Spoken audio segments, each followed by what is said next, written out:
4-5 The Zone. Will dipped out a little bit. Do a little Thanksgiving with the family a little early. Rhett Bryan filling in for him. The big man, Ramon Foster, is here for the rest of the show, for sure. And we hope everybody's getting ready for their big Thanksgiving meals with friends and family. It's my favorite holiday of the year, by the way. Just as an adult, that's become my favorite holiday. Because it involves the F's that I love, the football, the food, the family. And that's what it's all about for me. And Christmas is wonderful, don't get me wrong. But there's no expectation with Thanksgiving. Yeah. You're not worried about gifts. You're not worried about any of that. It's just getting together and breaking bread and watching football and cutting up, playing games, whatever, have a good time. Just show up, pretty much is what it is. If you choose to bring a bottle or a dish, some cups or ice, we're all right with that, man. We welcome your participation. Yes, we do, indeed. Coming up at the top of the hour, Brent Hubs of VolQuest.com on 3, and, of course, the Vol Network will discuss Tennessee and Vanderbilt and rivalry week, and probably talk a little bit about the Vols last night in Vegas, taking down the number 3 team in the country, the Houston Cougars. So big-time night for the men's basketball program. Ramon, yesterday, the committee for the Pro Football Hall of Fame had a list of 52 nominees for in the modern era, as they call it, that they whittled in half to 26 semifinalists. Now, this is something I had forgotten about, and I had forgotten this, but they've changed a couple of bylaws with eligibility and just the voting process. And one thing they changed this time a year ago that took effect with the class of 2025, 19 of the 26 semifinalists we're going to go over, by virtue of finishing in the top 7 for election last year, they were automatically included in the semifinalist group this year. And it's a provision added by the Hall of Fame selection process bylaws beginning with this class of 2025. So if you there's several of these that were automatically reached this stage because they got to this stage last year. And those are Willie Anderson, the great tackle of the Cincinnati Bengals, who should be in there. Yes. Big game Torrey Holt, the wide receiver of the greatest show on turf with the Rams. Luke Kuechly, fantastic all-world linebacker, shorter career, but did a lot in that. And kicker Adam Vinatieri, who you cannot tell the Patriots dynasty story without him, because those first 3, some of that was on his leg. Absolutely was, man. I'm talking about removing snow around so that he can kick ones through the H's, man. Indeed. Yes. Through the H's. Through the H's, yeah. So there are 5 players in this 26 that are in the semifinalist category in their first year of eligibility. Those players are quarterback Drew Brees, who, of course, was drafted by the San Diego Chargers, but made his living in New Orleans, brought them a world championship, something they'd never had before. Very deserving. How about wide receiver Larry Fitzgerald? Now, you're talking about, that's just a lock to me. There's no question about Larry Fitzgerald. To be quite honest with you, the 2 quarterbacks, too, with Drew Brees making it the first time, too, I feel like Drew Brees is a no-brainer. This is a hard selection. I know last year I think they had the smallest class they've had in about 20 years. I think it's what it also reported too, with 4 of them going in. This group right here of guys that are coming in, like Larry Fitzgerald, to me, checks every box as it pertains to his stats, his play, meeting expectations, big-time moments, accolades, clean. When it comes down to his reputation across the NFL, he's still a spokesman for the NFL, also in different capacities. If this doesn't happen for him being the first ballot, I can't fully understand. I don't have his stats in front of me right now, but I know they are far and above. I'm going to look them up real quick. I guarantee you it says no-brainer when you look at all that he's done. Here they are right here. His total stat line throughout the duration of his career. 17,492 yards. That's top 5 receiving. Yes. It's got to be. It is. I think it's third is what I saw on the list. 121 touchdowns also. I mean, what are we doing? Well, and here's the thing. Rick Gosselin, one of the great writers of the National Football League, I had a conversation with him years ago when the Titans were in Dallas in primetime against the Cowboys. And we were discussing, what is it that makes, when you're getting to the selection committee part of it, what makes a Pro Football Hall of Famer? Because when you get to that, those He's guys. second, my bad. He's Second, behind Jerry Rice, yes. Yeah. Those people on the committee, they get themselves into a room the day before the Super Bowl. Yeah. And, I mean, they're in there for hours, and they're stumping. They're basically stumping for their person that they covered or was in their region, in their time as a writer or a contributor. And so Rick Gosselin, one of these that is in here that makes the semifinalists in the first year of eligibility was actually in the conversation I had with Rick Gosselin. I said, what about a guy like Frank Gore? He said, well, he played a long time. Mm-hmm. He's stacking stats. He said, that's not what this is. He said, it's about what your contribution is in a window of time to the franchise you played for and their success. Mm-hmm. But here he is. Mm-hmm. Frank Gore is in this. And, and what's wild is he finished with exactly 16,000 rushing yards in his career. Not 16,001, 16 grand. Yeah. And that's top 5 rushing. So it's fascinating that you say that, too, without even knowing what that criteria was. I've always looked at the Pro Bowl is this like, to the Hall of Fame like this. Did you own an era? And I think an era in football should be what is considered league average. The league average is 3.5 years or 3.2 games, whatever. 3 years and a half. Let's just go there. 4 years. If you can dominate 4 straight years of dominance is what I feel like gets you in. And I usually look at it, okay, what are the all-pros? The first team all-pros. If you find a guy that's got 4 straight all-pros, I think that puts you in that conversation. Luke Kuechly's in that conversation. Yes. Like, I look at a guy that I played with before, everything kind of went AWire, like Antonio Brown. Yep. Like, he owned an era. He did. For about 4 years, there was nobody in his stratosphere whatsoever. But then you look at Larry Fitzgerald, and I'm trying to figure out who was actually beating him out, but he's only got 1 first-team All-Pro. Now, he got multiple other All-Pros, but when you look at his accolades when it comes down to the first team, because that's one that I think matters the most. Pro Bowls, all right, we'll just push those out the window. Like, those are fan-voted. The system isn't. I think a Pro Bowl, I thought 5 or 6 Pro Bowls are worth 1 All-Pro. 1 All-Pro. There we go. That's my math. So Larry Fitzgerald's got 11 of those, by the way. But I think when you look at how did you own an era? And that era, I think, is 4, maybe 5 years. Now, when we're talking about Hall of Fame human being that Larry Fitzgerald is, I think that comes into some consideration when you're stumping for a player. The other part of this is it becomes a numbers game. It's a small class they elect every year, and there's a log jam at wide receiver. Like, Torrey Holt's been in this semifinalist for like 10 years. Anyway, the other ones that are in the semifinalists in their first year of eligibility, Phillip Rivers, also drafted by the Chargers and had a great career, fantastic career. And then Jason Witten from Elizabethton, Tennessee, one of the best tight ends to ever suit up to do this thing, owns all kinds of records at his position. So we mentioned Willie Anderson. Lomas Brown. Lomas. Now, that's a guy that's been eligible for quite some time. This is his first time being on this semifinalist list. How about Jari Evans? Jari. It's hard for a guard to get in the Pro Football Hall of Fame. That's who I chased. Was Jari. Yeah. I love Jari. The same size, same style of play I felt like between he and I.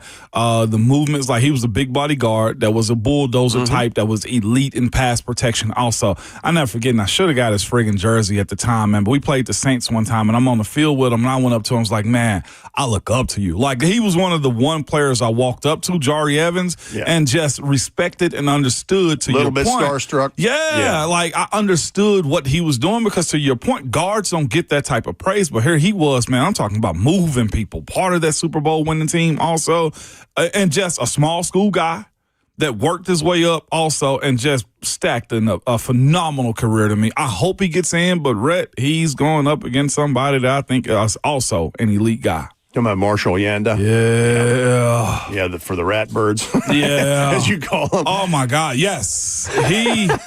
Let me tell you this. One of the first guys I've seen go from left guard to left tackle and play it at an elite level on the run that they had, too. Yeah. Like, I respect the hell out of him. Jari Evans is also in that conversation to me also. And there's a couple other Ravens in this, and Steve Smith Jr., Terrell Suggs, Fred Taylor, Robert Mathis, who we saw twice a year in his career with the Indianapolis Colts. Rodney Harrison certainly is in that conversation. Eli Manning, and that's what somebody in the chat has mentioned, Eli Manning. And I feel like that's one of the tipping points in whether you're a Hall of Fame or not, is people would first go, well, why does Eli Manning? Well, he has 2 world championship rings. And played a huge part. And he and his teammates were the 2 major dents in the armor of what was the Patriots dynasty. Because they're the ones, otherwise, think about how good, how elite that dynasty would have been with the New England Patriots had that not happened. Here's the other part of it. And I always talk about this, but if you look up Troy Aikman's career numbers versus Steve McNair's, they're almost identical. In fact, Mac 9 has a better touchdown to interception ratio. Their passer rating is anyway, but the difference is 3 world championships. And that's why Troy Aikman is in, and Steve McNair is not. Eli, he puts people up in a corner having this conversation. Well, here's the thing that gets lost in it, too. He was an Iron Man for a long time. Yes, he was. He realized he did not miss a game from 2005 till 2017. Jeez. That's, man, and everybody's got crosshairs on the quarterback. Yeah, they do. Earl Thomas, who finished with the Ravens but played most all of his career with the Legion of Boom with the Seattle Seahawks. Hines Ward, 10 times as a semifinalist in this. It's going to be hard for Hines. Well, and again, it's a log jam at the position because I've already mentioned a couple. Here's Reggie Wayne sitting in here. Reggie. Like, Hines gets in because Hines get in later in life, I feel like, looking at his situation. Yeah. Didn't really dominate a season. Didn't really dominate an era.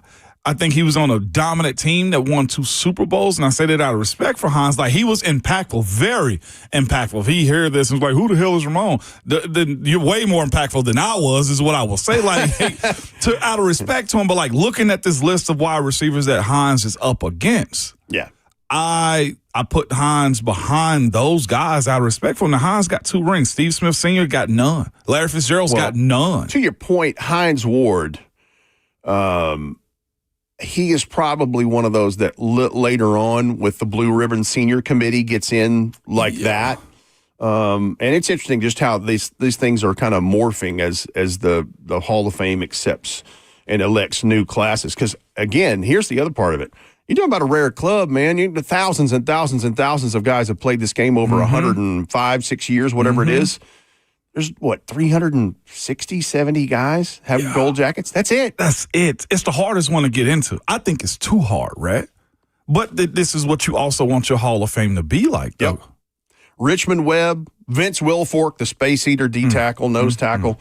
Steve Wisniewski, Darren Woodson has been floating on this list for a long time and starting safety for the Cowboys, part of that 3 world championship dynasty back in the 90s. So anyway, they'll pare all this down and get in that room I talked about the night before the Super Bowl, and then they will announce who those are at the NFL Honors celebration the night before Super Bowl 60. I kind of want to put a list together and see how close it is to who I think I get who I think gets in. I see Drew Brees getting in. I don't think Eli Phillip gets in. I don't think they can have 2 quarterbacks on the podium at the same time. And for the same reason with the receivers, maybe 2 receivers, maybe. I don't honestly know if any running back gets in, Frank Gore or Fred. Fred, if he can have somebody beat on the table like you said for him, Fred Taylor getting in. Right. Wide receivers is probably just going to be Larry Fitzgerald. Does Witten get in? Yeah. And the lineman, I respectfully think it'll probably just be I think it's two. I think Willie Anderson gets in, and I think Marshall Yonda gets in. Okay. What I'm interested in more than anything, the contributor category. Yeah. Yeah. There was 9 finalists with that, semifinalists with that. There's one of those they selected, and that has already been chosen, and so it will not be revealed until the NFL honors, and K.S. Bud Adams was on that list. So I'm interested to see how that turns out. Wow. All right, on the way, records that could be broken this season in the National Football League, and some of them are just ridiculous. And hint, Myles Garrett and Jackson Smith and Jigba that we just saw are some of the answers to this. That is more of Ramon and Will, just a little sample of what you're going to get as you listen to Ramon and Will on 104.5, The Zone.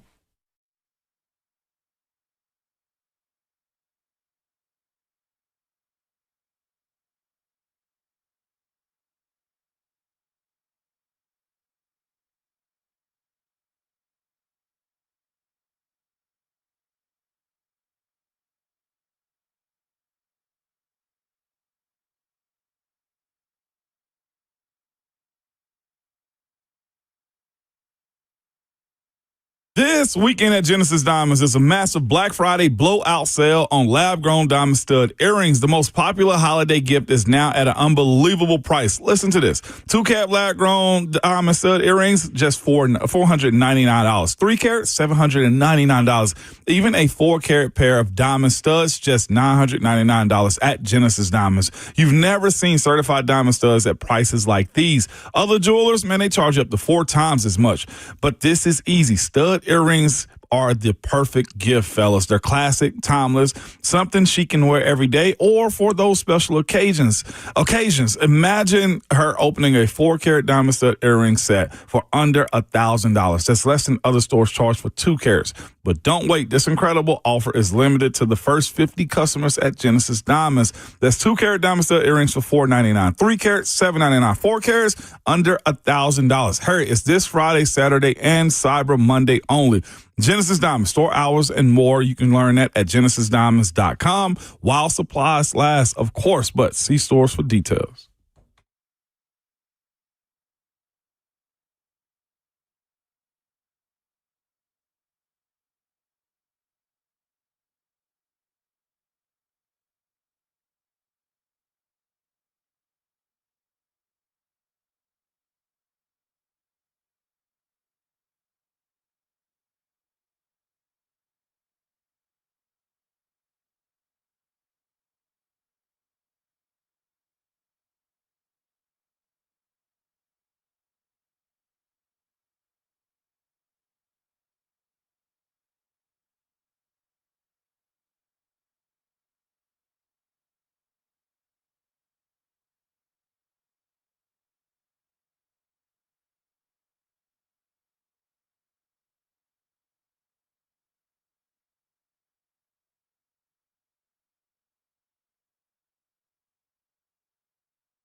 Welcome back to Ramon and Will on 104.5 The Zone. Rhett Bryant filling in for Will Bowling. Ramon Foster is here. So is Justin Hawkins behind the glass. Present. Absolutely. Coming up at the top of the hour, we will hear from Brent Hubs, our good friend of Vol Quest on 3, Vol Network, talking a little Tennessee-Vanderbilt game that's happening Saturday. I say that facetiously with little because this has got to be one of the biggest one of these I have probably in my lifetime, maybe longer. I don't know. And also some Vols basketball that was very big time last night in Vegas in the Players Era tournament over the number 3 Houston Cougars. All right, here's something that I found interesting, Ramon, for this segment before we wrap up hour 1. Jacob Robinson on The Athletic had a nice piece yesterday about 3 stars that are on pace to break big records. And the first one that he mentions is Matthew Stafford, which, by the way, the Rams might be the hottest team in the league right now. And that's saying something because the Patriots have reeled off 9 in a row. The Broncos sat idle last week. They've ripped off 8 in a row. And we'll go through some of those previews later in the show.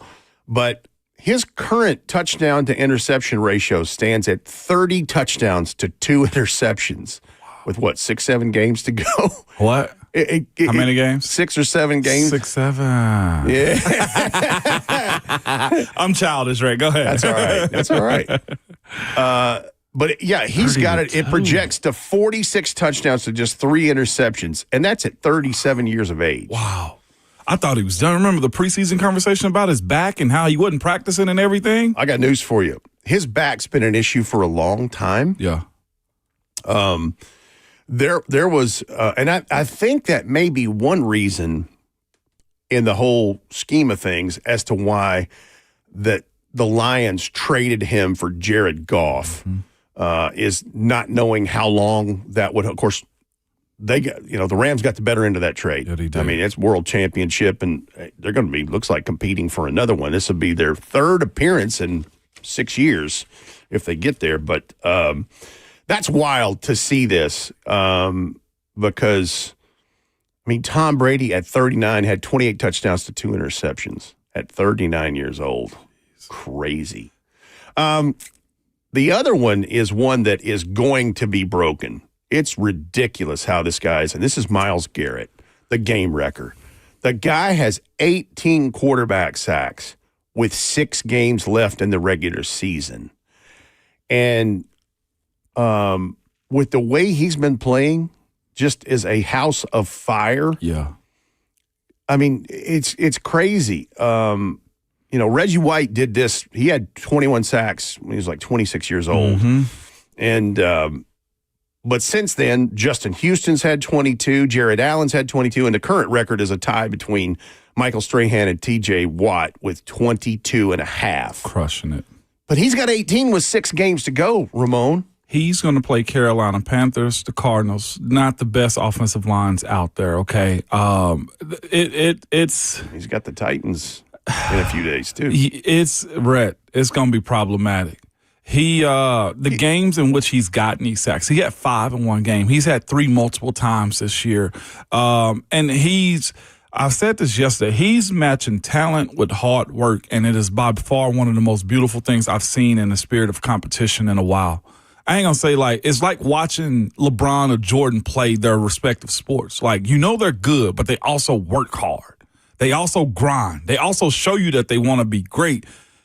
He, to me, is putting on, in our generation, I don't feel bad in saying this, he's putting by far the best exhibit of a walking Hall of Fame player I think we've seen, even more so than I think what Von Miller did. Because at that size, the boogeyman is coming.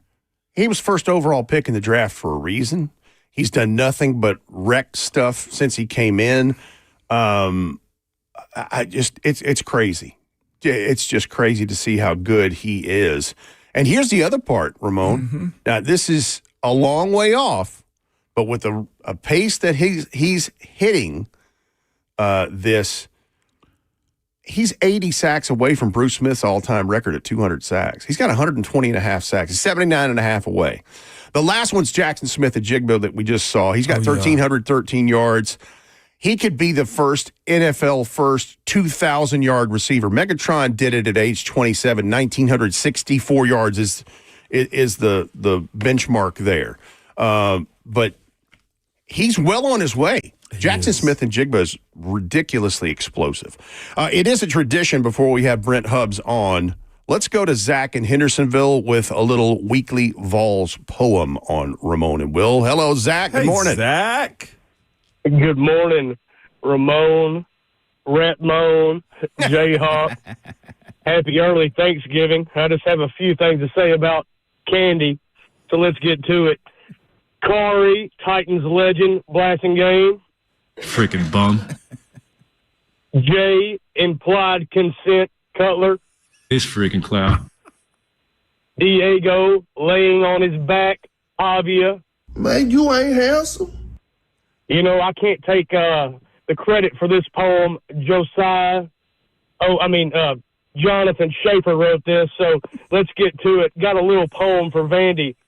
We're done with the turkey. No time to delay. This whooping that's coming on senior day. They say that Vandy is not the same, but we're with Pavia's mom after the game. Clark Lee, autumn trees, it don't matter to me. Vandy went on the hill? Nah. Please. Cutler be smoking, but them doors be choking. A spot in the playoffs? You gotta be joking. Them boys from the West End think they're nifty. Hey, Moan, guess what? What? It don't matter. Vols by 50. Go Vols. Happy Thanksgiving. Happy Thanksgiving, Happy Zach. Well Thanksgiving, done. Zach. Look at him giving credit right there. I didn't know Josiah Schaefer was a songwriter, man. Yeah, he's got talents. He absolutely has talents. Wow. That was a good one. Don't matter. Vols by 50. I love when my Zach calls gosh. up here like that. Wow. Speaking of Vols by 50, our good friend of the program, Brent Hubs of VolQuest on 3 and, of course, the Vol Network will join us to talk about this rivalry week. Tennessee and Vandy coming up Saturday.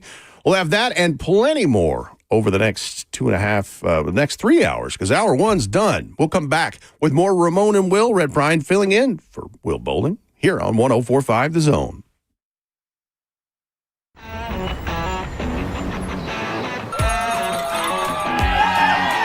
Smashville hockey. Around here, it can sound like a language of its own. But hey, if you can pronounce Demumbrian, then names like Yossi, Shea, and Marchessault will roll right off the tongue. Nashville Predators, only in Smashville.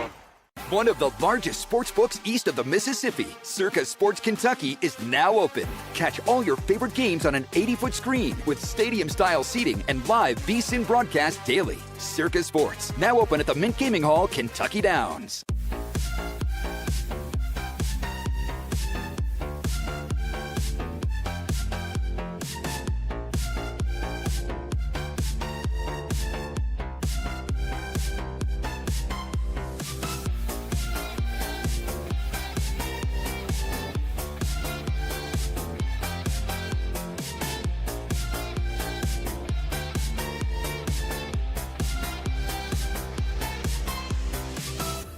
My dad and I used to golf together all the time, but when he hurt his back, it was over. To have your son want to spend time with you is amazing. That's why my chronic back pain has been so heartbreaking. Surgery, fused bones, long recovery. No way, not for me. A friend recommended stem cells, so I gave Kellum Stem Cell Institute a call. I'm glad you're out on the course. Yeah, it's really good. Call the Kellum Stem Cell Institute today. Swing still looks just okay though. Selling your home can be stressful, but it doesn't have to be. Get a guaranteed offer from Mark Spain Real Estate. There are no showings, no open houses, no stress. Work with the #1 real estate team in the U.S. and close with confidence. Go to markspain.com today.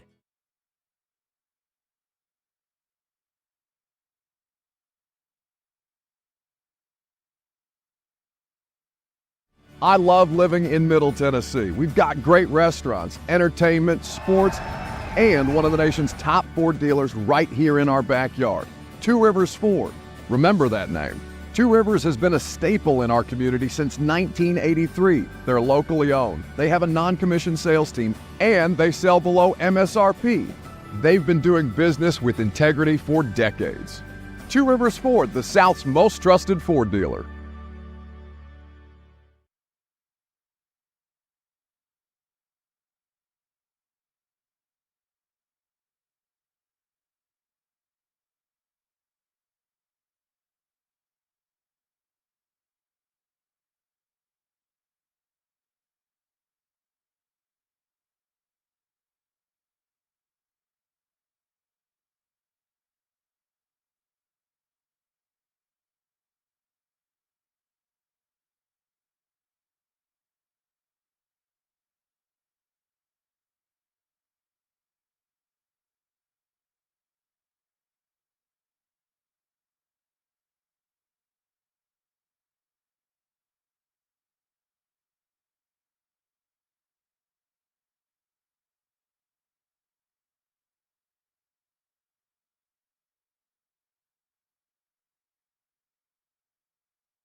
Seven o'clock, good morning, live from the 104.5 The Zone Studios. I'm Justin Hawkins. Tennessee Vols basketball avenges their NCAA tournament loss a season ago and beat third-ranked Houston 76-73. Jacoby Gillespie's 22 points led the way for the Vols, but it was his clutch free throw shooting late in the game that helped seal the game as he shot 4 for 4 from the line in the final 30 seconds. He also shot 9 for 9 from the stripe in the entire game. Tonight, Tennessee's back at it as they face the Kansas Jayhawks. Tip-off at 6 p.m. Central. You can hear Vol Network's coverage right here on 104.5 The Zone. And NFL news, Panthers safety Trayvon Merrick is being suspended for one game without pay after he punched 49ers wide receiver Juwan Jennings below the belt in Monday night's game. Steelers head coach Mike Tomlin mentioned yesterday that he has optimism for quarterback Aaron Rodgers to play this Sunday against the Buffalo Bills. Rodgers missed last week with a left wrist fracture. And also, Chiefs head coach Andy Reid said yesterday that running back Isaiah Pacheco will play against the Dallas Cowboys on Thanksgiving Day tomorrow. Pacheco hasn't played since Week 8 with a knee injury. And the updated college football playoff rankings dropped last night. The only changes from a week ago to the projected 12-team bracket are that Oregon and Ole Miss swap places, with the Ducks taking over the 6th seed and the Rebels sitting now at number 7. Vanderbilt continues to sit just outside at number 14. Tennessee comes in at number 19 in the rankings. For all your foundation repair and waterproofing needs, you got to go to USSTN.com. Breaking news at once on your home for the Titans and Vols. This is 104.5 The Zone.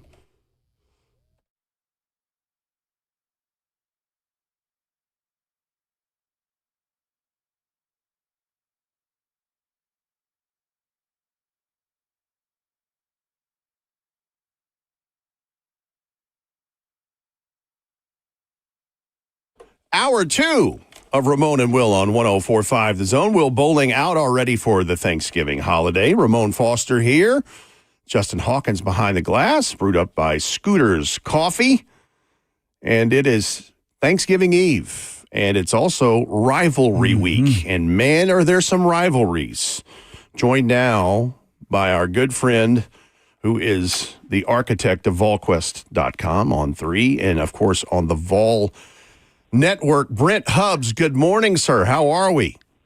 I'm doing outstanding. Obviously an upgrade for Ramon and Will this morning, so glad to be a part of the program with you, Mr. Rhett. And happy Thanksgiving to Will. I'm sure he's out there running around getting all of his last-minute items to fix the devil eggs and the green bean casserole and everything that's on his to-do list. Hope everybody has a great Thanksgiving. Same to you, sir. Appreciate that. There's a little game happening in Knoxville Saturday. And I just want to ask, because, I mean, you've covered the Vols for forever and know all the intricacies. Is this the biggest Tennessee-Vandy matchup ever as far as for what it means? Yeah, it's the biggest matchup for what is on the line, potentially. It's the biggest matchup from the standpoint that both teams are ranked for the first time in the series.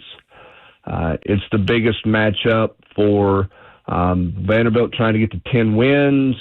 Obviously, where Tennessee is trying to finish this season out with. Yeah, this is a huge matchup. This is not your typical Tennessee-Vanderbilt end-of-season game. Credit to Clark Lee and to the program he's built there. And I know Diego Pavia gets a lot of the love, and rightfully so, but they're more than Diego Pavia, and that's a good football team. Tennessee is trending in a better direction defensively. They've been a good offense all season long. This one should be a lot of fun. I'll follow this up because you laid it out perfectly, and that's kind of the answer I would anticipate you would say. But the way you laid it out and what it means for Vanderbilt, not that it makes it easier for Josh Heupel and the Vols, but does it take some of the pressure off knowing that, you know, Vandy, the onus really is on them? Am I reading that wrong, or is that right? Well, I think on paper you look at that, and yeah, that's what you say. But the guy sitting across from you there who wore the orange jersey will tell you Tennessee's not supposed to lose to Vanderbilt. So there's pressure on Tennessee, and that's the reality of it. So I think both teams have pressure. I don't think this is one of those deals where Tennessee's just footloose and carefree and fancy free in this type of game at all. But yeah, I mean, Vanderbilt by definition has more to play for. They're on the outside looking in for the playoffs. They're trying to get in. But Ramon, you've been part of this. You heard the history lessons from the late Haywood Harris when you got to Tennessee. You've heard the George Cafago stories. You know what Tennessee-Vanderbilt means to the Tennessee fan base around the state, in the mid-state, and certainly to the old guard Tennessee fans. No doubt about it. We're joined by Brent Hubs. This is one of our questions on 3. Hubs, when you look at this matchup, of course, you mentioned Diego Pavia. He's the one in the middle of this entire weekend, I feel like, for Vanderbilt. How does the defense go at him? Was it a little bit of a prerequisite from watching how the Vols defense handled DJ Lagway, or is this a different monster for this volunteer defense to see Diego Pavia? I think it's different, Ramon, for a couple of reasons. One, Diego Pavia is stronger. He's a more physical runner.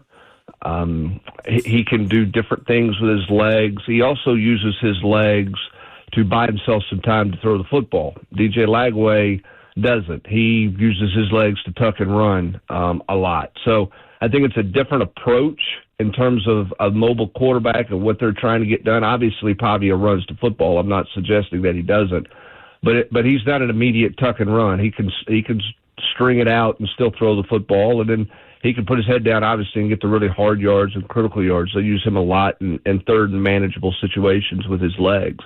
I think the other thing, too, is it's the weapons that Vanderbilt has around Diego Pavia. They're better weapons than what Florida's got around DJ Lagway right now. They just are. I mean, when you look at, obviously it starts with Stowers and what he can do at the tight end position and the comfort level that he has there. But this is an explosive Vanderbilt team. I mean, you look at it, they got 6 plays of 35 yards or more going back to the Texas game. So what's that? The last 3 games that they played. I think 4 of those 6 have been touchdowns.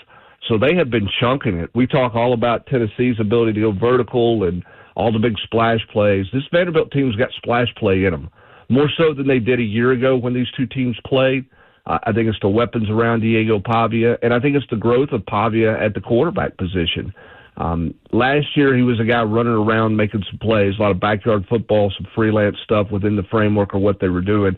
I think his growth from last year to this year is as a thrower. He's throwing the ball much better. He's not an athlete playing quarterback. He's quarterback.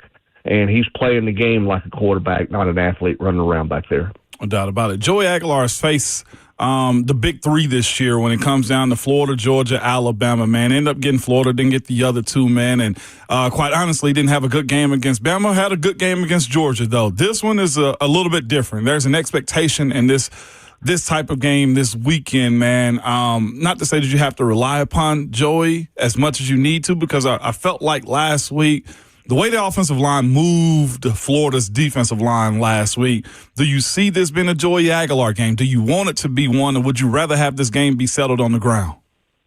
I think it depends on how Vanderbilt plays you defensively. I mean, when you look at what Vanderbilt's done in the previous matchups, the last 4 games on the ground against Vanderbilt, Tennessee's averaged 274 yards on the ground. They've rushed for 1,096 yards in 4 games. This is a Vanderbilt team that has only given up 100 on average, 105 yards rushing a game. Now, I will tell you this. I mean, the best rushing offenses they played Virginia Tech early in the year. We had like $115, I think, in week 2. Missouri's the best ground offense they've faced. They gave up 170 to them. They gave up over 200 to Auburn. But a lot of the other teams they played have not been great running teams. And so they haven't even tried to run it a whole lot. I think Tennessee has to have balance in this game. I don't think Tennessee's going to run for 274 against them, okay? Because I think Vanderbilt's grown defensively, and I think the one missing storyline for a lot of people about this game compared to a year ago, Vanderbilt had the open date 2 weeks ago, and I think the open date for them came at a perfect time. They were beat up, they were banged up, they were leaking a little bit on defense. I just think they were wore down. I think they've got their legs, and I think it showed against Kentucky. So Tennessee's going to have to go out and play well. I think you have to have balance, Ramon. Tennessee's, 1-3? I think maybe 1-4 when Joey Aguilar throws 35 times or more. Yeah. The only game that they won was the Mississippi State game. So to me, Tennessee has got to have some balance in this game. And not like you had in the second half against Florida where you just ran the football. I don't think you're going to be in that kind of game. You're going to have to throw it. But I do think you have to have balance in this game and not put it all on Aguilar's shoulders. You mentioned the weapons that Diego Pavia and Vanderbilt have. Man, Trey Richardson had a heck of a game. 3 touchdowns against Kentucky. Junior Sherrill also went over 100 yards himself. Who do you ask to cover who between Colton Hood and Redmond, Ty Redmond, when you're looking at those 2 wide receivers right there on the outside? Trey Richardson's got speed. Junior Sherrill's got the ability to be savvy as you want him to be outside. What do you think Tim Banks' plan is against those guys? I don't know that Tim Banks is going to flip corners. I think he may just line up and play with his corners. It's a situation where Colton Hood's been really good all year long. Ty Redmond has gotten better the last 3 weeks. I don't know that you sit there and say, man, we've got to put somebody on this one, all the time, everywhere he goes. I think the bigger question is how do you match up with Stowers? And what do you do with him? Because I think the reason Richardson and Sherrill, part of the reason they've been good is they've gotten the man coverage looks the last couple of weeks that you would like for them to look. I think some people have played, Kentucky, you saw Kentucky, in person, Ramon, and Kentucky just dared you. They just said, hey, we'll see if you can beat us over the top. That's what they did to Tennessee. They don't change their spots. That's what they do. And that's certainly what they did with Vanderbilt. Vanderbilt took full advantage of it early and often, throwing it over top of their head. But I think you have to mix up the looks in this game if you're Tim Banks. I think you try to play some zone at times. I think you try to play some man at times. I think you mix it up and do different things with them. My concern, obviously those 2 guys on the outside are really good, but Stowers against Kentucky, 6 for 36. Stowers against Auburn, 12 for 122. Stowers against Texas, 7 for 146 and 2 touchdowns. You look at the numbers, and he's not had a bad year leading up to those games, don't get me wrong. But those 3 games, particularly Texas and Auburn, he was on a total different level in terms of his impact and what he did in those games. How does Tennessee deal with Eli Stowers? He only had 1 catch for 15 yards last year, which is pretty crazy to think about. I think part of that was Pavia was hurt. Stowers was banged up as well. So I think that's the challenge for Tim Banks. It's not just Richardson. It's not just Sherrill. It's really that trio of guys that you're playing with, including Stowers at the tight end spot. So can you play 3 linebacker sets like you did a week ago, Ramon? I also look at the just the outside aspects of this game. Vanderbilt's had the documentary, the SEC, whatever Netflix thing, and there was, a lot of words that was exchanged, and they said stuff in the SEC preseason, media days, and how much they hate Tennessee. And I get it. It's mutual on both ends. That's what this weekend is for, too. What has to be the messaging for Coach Heupel and his staff, and also the players going into this one, because Diego Pavia has this hate effect. I feel like when you're playing against him, guys want to hit him and do a little extra. I think Texas ended up getting a personal foul on the sideline. I think Diego Pavia pulled that guy down and drew that flag. But that plays a component in these matchups too. Composure, emotions. I feel like it was the same conversation when you looked at what Florida was in Gainesville last weekend for the Vols. How does Coach Heupel and his staff control the players to not be stupid in this weekend? Well, I mean, I think, you have conversations that you're putting the ball down and you're going to play in the game. And when the ball gets snapped, everything that was said in the off season goes out the window. Now, let's be real honest. If we don't think that's been brought up this week in the complex in Knoxville, then you're kidding yourselves, right? It's certainly out there. This team didn't need to be reminded of it. They're fully aware of it. But I think once you start playing, you start playing. I do think the emotions of this game are really a fascinating storyline. It's senior day. How quickly do the seniors on Tennessee's team get their mind reset after running through the tee by themselves, seeing their mom and dad, having their photos made, and all those things that are very different where you make that long run by yourself. And I can only imagine what goes through your head from the moment your feet hit the checkerboard to hits the sideline and you see your parents and your family members over there. You get to soak that moment in, or you're trying to, but the moment you hug your loved one goodbye to go back into the tunnel, man, there's got to be a hard reset immediately. And I think that's the first emotional challenge. And then I think the other emotional challenge is really on both sides. Like, Joey Aguilar can't try to do too much. Tennessee and Josh Heupel don't need to call too much. Don't be greedy here. Go play the game. You're hoping that maybe there is some emotion out of Diego Pavia that could adversely affect him. He seems to play well when he's got emotion.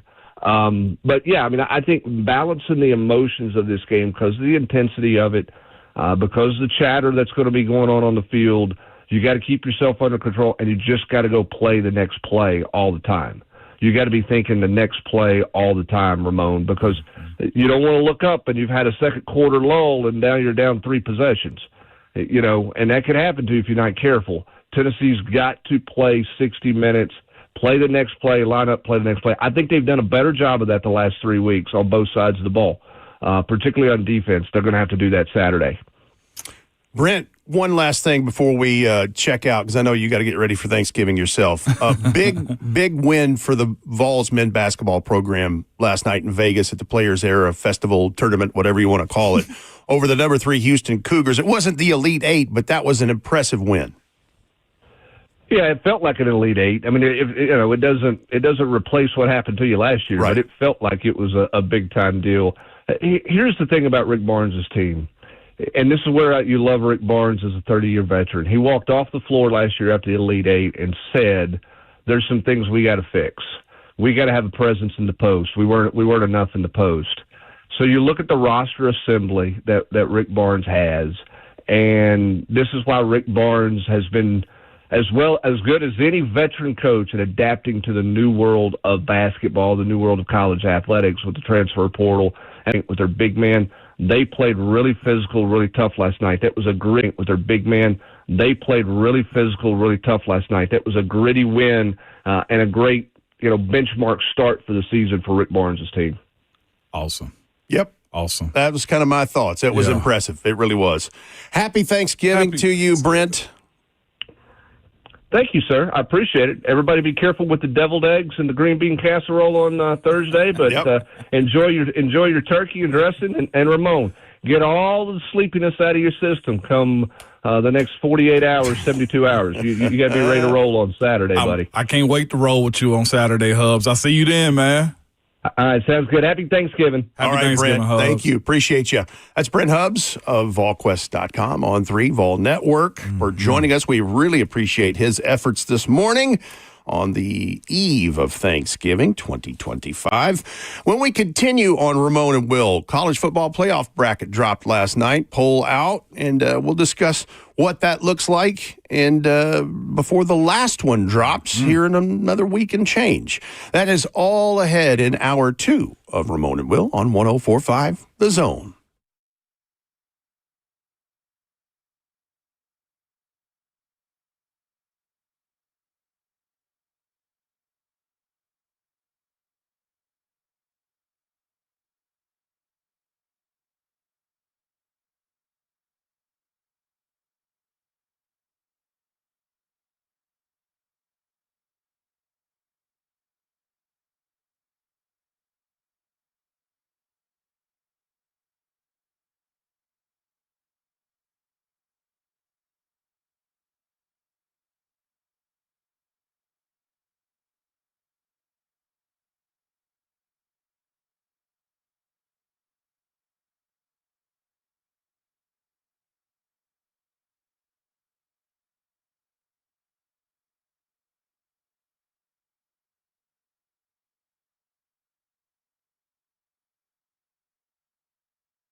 Rolling through hour 2, Ramon and Will.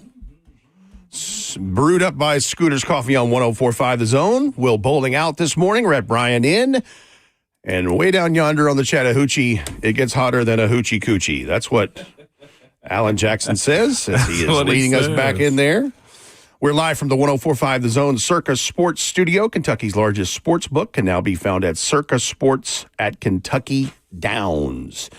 So, Ramon, the next to last college football playoff bracket dropped last night, and much to the ire of America because the Maui Invitational Tournament was going on, and had to wait until what was it? It was Southern Cal was playing in that thing in a semifinal match, and it's like there's not another place to drop this bracket on the ESPN platform, or like, listen, what are we doing? Between the NFL and college football, they will crap on any announcements from any other sports, any other chance they get, right? That's what I've learned. Football is king. I hate to put it that way because as a football player, the basketball guys are always like, no, it's not. Yes, it is. And so, anyway, that was supposed to drop at 6. It dropped more like 6:30, 6:45, something like that. So Ohio State, Indiana, Texas A&M, Georgia, and Texas Tech remained the top 5 teams in the latest college football playoff rankings, while Oregon jumped ahead of Ole Miss after it dismantled Southern Cal.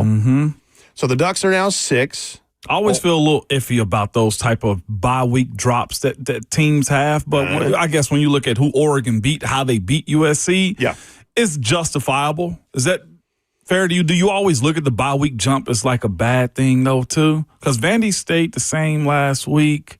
I don't know. It's fascinating how they jump them like that, but this one I get. I guess it depends on who you're rooting for. And that's also true, too.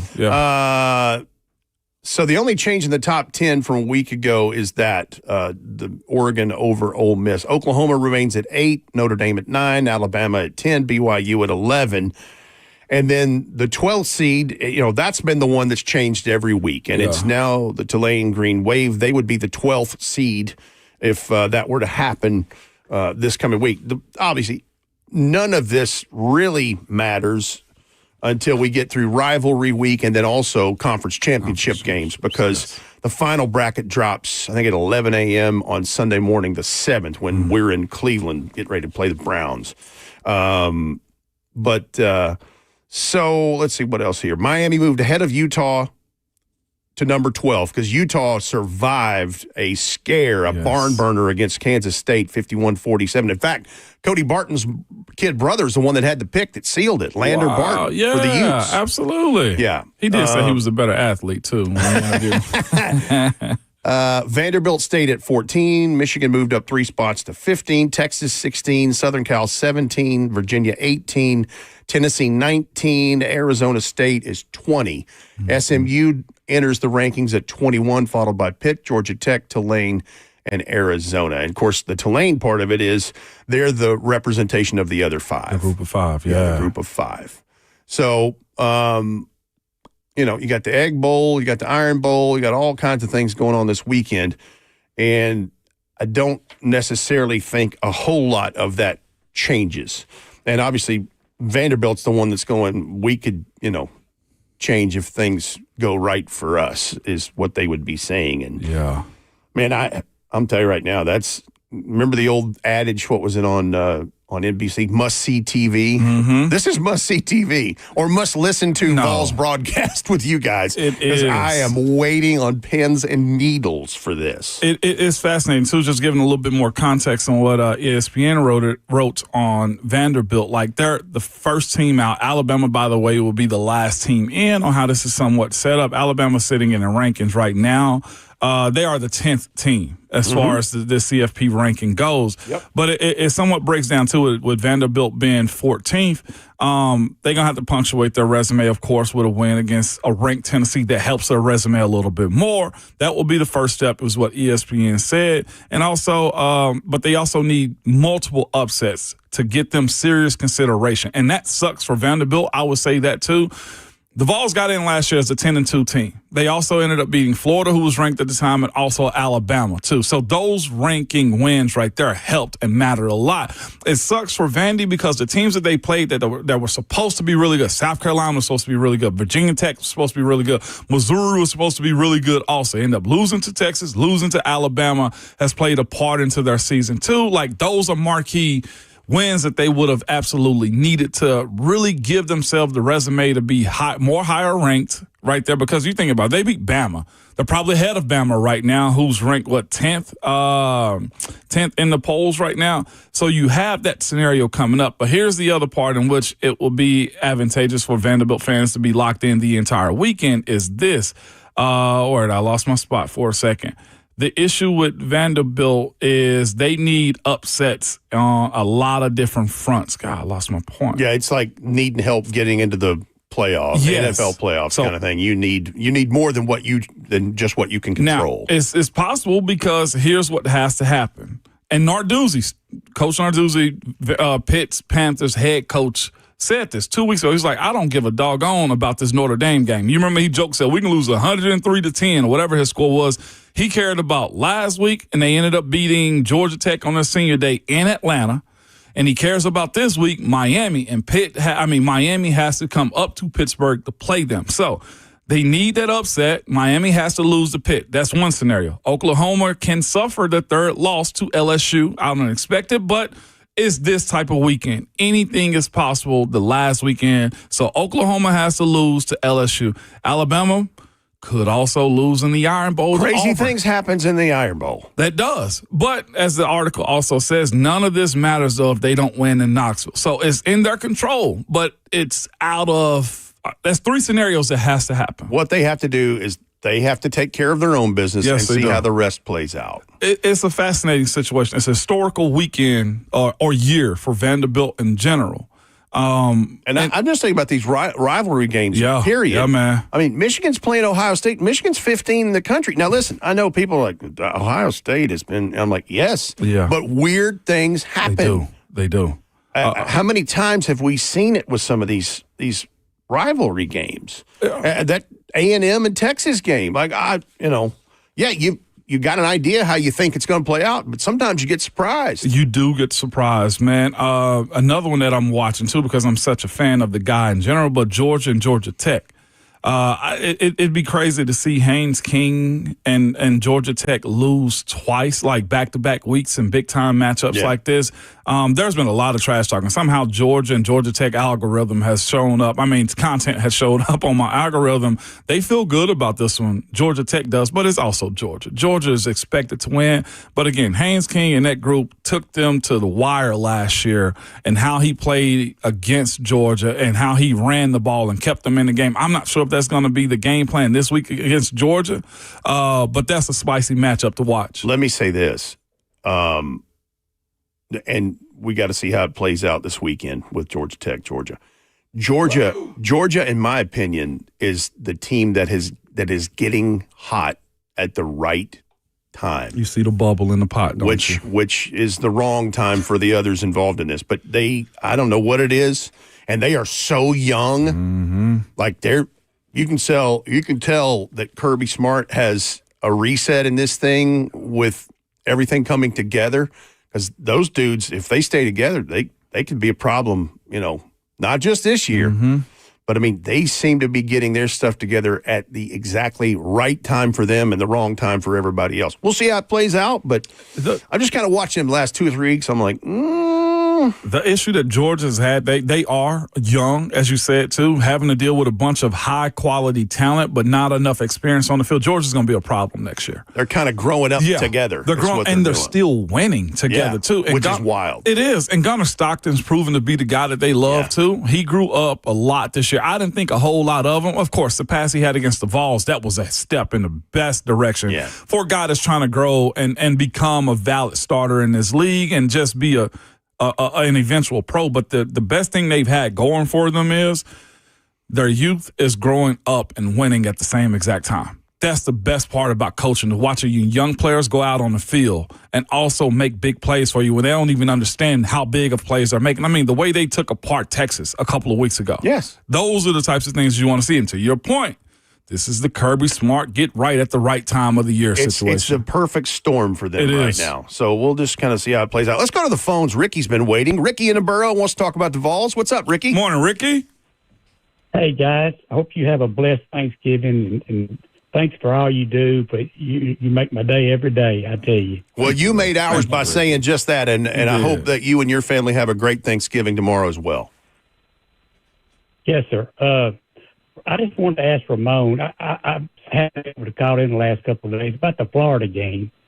Why did Florida come out running the football in the second half when they were down 31 points? They ate up 7 minutes of the clock just to score that one touchdown. Yeah. For this reason right here, nothing was working for them. And the best way to get some kind of progress going and momentum going is to see if you can establish the line of scrimmage. It always goes back to that more times than not. If the passing game isn't working, and it wasn't, put the ball on the ground and see if your guys can create something. Because if you start to have the ability to run the football, everything else opens up, especially for a guy like DJ Lagway, being in a position where he can also use his legs, but they made them a one-dimensional team, and they were trying to establish themselves a running game to get a rhythm. That's what that was more than anything, Ricky. Teams like to either throw short, get something going, hit an explosive play down the field, or have the ability to have 3 yards, 5 yards, 8 yards, and that creates a rhythm and honestly gives the gives a little bit of confidence to the coordinators in those situations too. Ricky, thanks for the call. Yeah, great question. It is, absolutely, because I think a lot of people were thinking, it's like, what are we doing? Yeah, I didn't think Florida was conceding. I thought Florida was trying to find something that was going to expose that volunteer defense to allow them to go down the field. You can't just 3 and out, 3 and out, 3 and out. That's a hard way to live right there. And getting 2, 3, 5 yards at a time on the ground does a lot for you. DJ Lagway is an interesting prospect because part of it, you don't know if it's a product of the dysfunction that's been there, the head coaching change and, going to hire another one. And it seems like there's been a lot of ups and downs. Now, he was thrown into the fire when Graham Mertz got hurt last year. But he's just, and man, he's a big old boy too. He is. What's crazy about him, Rhett, to your point, like he's a fascinating study is this. He's almost in a position to be the best that never was if the right coach isn't hired at Florida or if he doesn't transfer at this point. I think his NIL is probably big enough to where he won't transfer, but because the moment he came into the league, I had a good friend of mine that told me about him. You better try to beat him now because he's probably the best player the SEC is going to see in the next 5 years is what I was told about DJ Lagway. He can run the football. He's got the speed. He's big, as you said, and he's got an arm.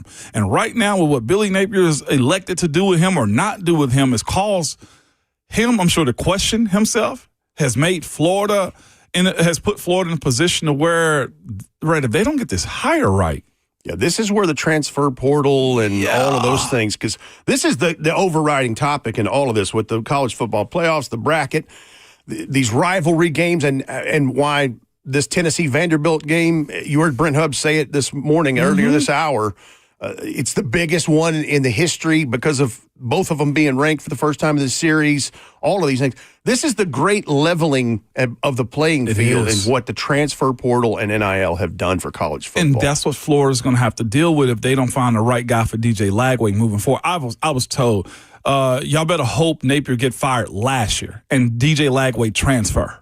That's what I was told, because if he was in the right situation, then he was going to take the SEC by storm. And the other part of it, too, is what Coach Mack would always tell us about a quarterback having time on task. Yes, man. The more experience that you have, and he's playing big boy football in the Southeastern Conference. Yeah. So, all right. On the way, I want to hear what Biggie here, Ramon, I want to hear what you're watching for in this Tennessee-Vanderbilt game Saturday and maybe what your keys would be for a Vols dub in this. That is ahead as we get towards halftime. We're almost there on Ramon and Will, brewed up by Scooter's Coffee. Red Brian filling in for Will Bowling this morning before Thanksgiving. We're all rolling along on your Thanksgiving Eve here on 104.5 The Zone.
That is a different vibe I was not expecting from Justin Hawkins. As we're near halftime of Ramon and Will, brewed up by Scooter's Coffee. We got to go through it real quick. Your look is the same look I gave him yesterday. I don't know, and I tried to explain it to Jayhawk. This is a great sample. Okay, and especially the clean version of it right now. Yeah, because otherwise this is our last show. The original version of this song, by Uncle Luke. Luther Campbell, 2 Live Crew. Remember it well. That read as a different conversation right there for I a could bump rap back it right here. I know the lyrics, but it'd be my last show. Yeah. I told him yesterday, I said, that, sir, isn't that's not what I thought was about to play. I thought the same thing. We were about to get fired. Right? I was like, what in the world? This is directly produced by yours truly. You should go listen to the original copy of this. That's why I had to produce it like this. All right. Yes. No. I'm talking about the Luther Campbell version of it. Yeah. No, I know what you're 2 Live Crew. Okay. Yeah, like I was telling you the other day, I took the background vocals and I took the instrumentals and I combined them. Okay. All right. Well, I am not the Peter Piper of the 1980s. I'm Brett Bryan, filling in for Will Bowling with Ramon Foster, Justin Hawkins. We are glad to be here with you this morning as hopefully you're traversing to work for your last day before the holiday, or maybe you're already off work. So I ask you, as we finished up our last segment, this Tennessee-Vanderbilt game, I mean, Brent Hubs said it when we started this hour. It's the biggest one in the history of the series because both teams are ranked, what it means, which it means so much for each team to begin with. It's a rivalry. It wouldn't be that if it didn't. But first of all, you got to be super pumped to call this game with Mike and the boys on Saturday because this is just, I mean, you played in this game, but man, this is a whole different animal, man. Right. This is a different one right here. For a lot of different ways, man. One, it means more to the people who are in it on the other side. And I don't say that to disparage Vanderbilt at all. I say that out of respect because they are playing for a lot. This is where we spoke about, I feel like 2 summers ago, by saying, Vandy, y'all got to get y'all stuff together. Like, you're in the SEC. You're in the biggest, best city in the SEC with Nashville. Like, the brand's got to be better, and it is. And you meet that now with 2 ranked teams, Rhett, that – from a fan's perspective, and I think from a player's perspective, the hate is high. The competitive nature of this one is as rich as you will want football to be. I'm ecstatic to be a part of this call. I thought last week I kind of went off the rails a little bit in the pregame show because the emotions of beating Florida in Gainesville. Yeah. Does a lot for you, getting that monkey off your back. And 22 years of demons exercise. I mean, legitimately. Like, it does mean more in these types of matchups. So for Vanderbilt to be in a position where they have a healthy football program, right? And the Vols, with the issues that they've had, losing Nico Iamaleava this year, Boo Carter got kicked off the team. Yeah. Questions about, what this team is going to look like. Are you going to win, 8, 7, 5 games this year? Like, there was a lot that went into this one, man. So to have this opportunity on Thanksgiving weekend is, I didn't think I'd be walking into year 1 of doing a broadcast with this much at stake. So yeah, I'm very much looking forward to it. And I think you're right about, with everything that happened with the quarterback deal in Knoxville and Nico hitting the portal and going to UCLA and then, getting Joey Aguilar. And I think all of that has worked out wonderfully, or you wouldn't be. I mean, this would still be a big deal. It's rivalry week, but it means more now because of the contributions that Joey has made at the quarterback position in this. What are you looking for Saturday? What are big Ramon's keys to this thing? One of mine is most definitely if they go zone, can you stop the dinking and dunking? Diego Pavi's not going to hold on to the ball. If his zone is open, the ball's gone. How do they do that? Do they create chaos and turnovers? Do they bat footballs down if he's trying to get rid of it quick, too? Because his offensive line is a little bit better this year. It's a lot better than it was last year. His ability to play football is even easier because he has that protection. I feel like listening to Hubs, this is my thought I had about him this entire week. This isn't a situation in which you got a guy playing quarterback. He's a quarterback playing football is the way you view him, and you can't allow the running to, misconstrue your thinking on what he is. He's trying to go down the field because he's got weapons. So I do wonder if they are playing zones, where the linebacker's going to be at. Will the Vols be able to contain him getting outside of the pocket from the edge positions? That's why I brought up the conversation with Hubs. When you look at the emotions of it, don't get caught up in trying to hurt Diego Pavia. Don't get caught up in trying to get the big hit on him. The Joker is strong. He's tough. He's a relentless competitor.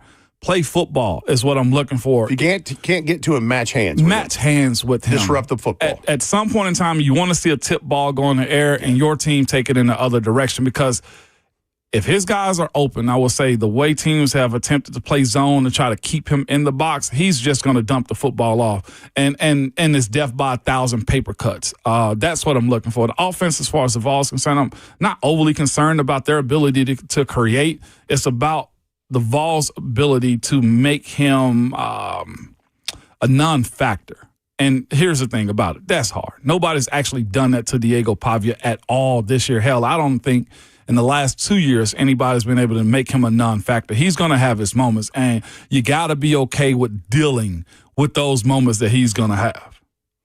I'll tell you the other thing, too. When they went to Bama, when Vandy went to Bama early this year, and he's practicing the victory formation kneel and warm-ups, I hope he does something like that again because karma got him on that one. It did. I mean, yes, it did. Listen, he is every brand of cocky and confidence you want in your quarterback. He has what they used to call moxie. Moxie, yes, sir. He is a moxie poster man for sure. But, man, golly. What a matchup. This is the gift right here, What a matchup, dog. And I mean that in the most respectful way ever.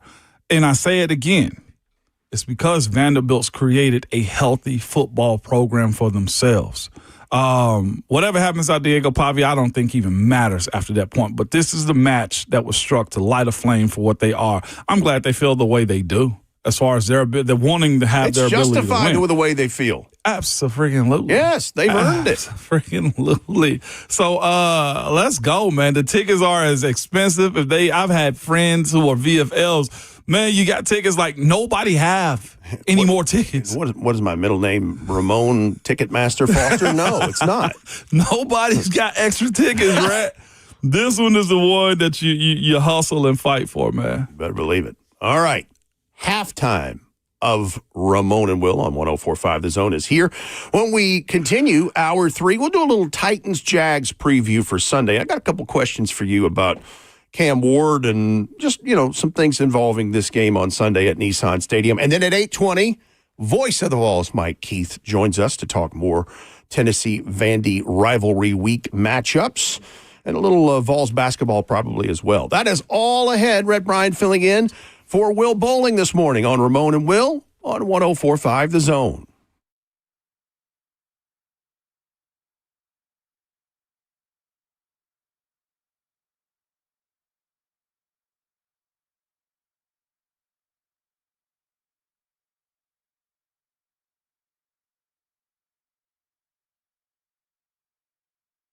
It's Ramon Foster for Jewel Roofing and Exteriors, man. They are a local company, man. They're a family-owned right here in Middle Tennessee. Their owner, Robbie Van Noren, man. That's my guy. Shout out to Robbie, by the way, man. We communicate often, but here's the thing about it. They will communicate often with you if you allow them to. That's what they want to do, is build trust with you and not just sell you something because you don't get on top of your roof, and whatever most of those roofing companies tell you, you have to believe. That's not how they operate, man. They don't do the high-pressure tactics, door knocking or storm chasing and all. They are a roofer that you can count on, that you can trust. Here's what they told me, and this is what they tell everybody else in these situations where you have to have your roof evaluated. Look, you'll need us now if there's something that has to be done, or you'll need us 10, 15 years from now. But I want to be honest with you about what's going on with your roof. That's what they did to me. I had a slight repair, man, and I asked them when they came down from the roof, it was like, man, do I need to be worried? It's like, no, your roof is good for about another 12 years. We're good to go. Simple issue, fix. They cover from Clarksville to Murfreesboro. Been doing it for over 25 years. For a roofer that you can count on and trust, man, you can call them at 615-868-9999 or visit their website at jewelroofing.com. That's jewelroofing with 2 L's.com.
8:02, good morning, live from the 104.5 The Zone Studios. I'm Justin Hawkins. Tennessee's Vols basketball avenges their NCAA tournament loss in the Elite Eight a season ago as they beat third-ranked Houston 76-73 last night. Jacoby Gillespie's 22 points led the way for the Vols.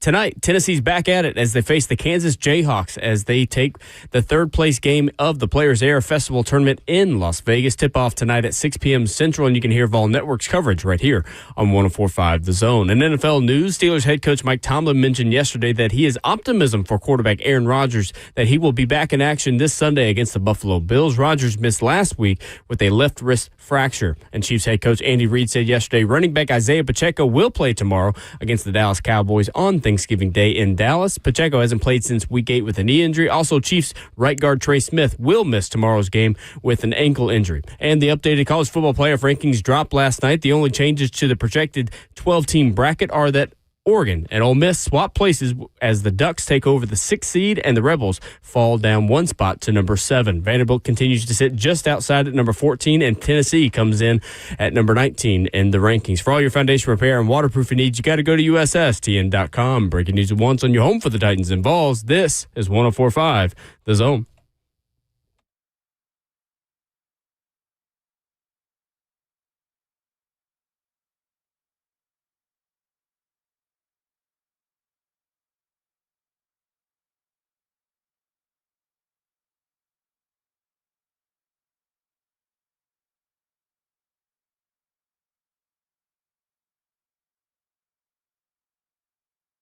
Hour 3 of Ramon and Will on 104.5 The Zone. Red Bryan filling in for Will Bowling.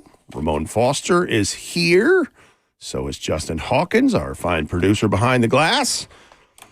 And Ramon, the Titans host the Jacksonville Jaguars Sunday at Nissan Stadium. It's getting to where these matchups with them are getting later in the year. It's hard to believe it's almost December, and they haven't faced Jacksonville at least once of their twice annual meetings in the division. But before we do a little preview of them, I wanted to ask your opinion of this. Cam Ward, I think, had his best game as a Titan last Sunday, certainly operationally in this. You can see him, the growth in his play, getting rid of the ball when he's supposed to, running when he's supposed to, all those kinds of things. Is Cam Ward ready to stack performances?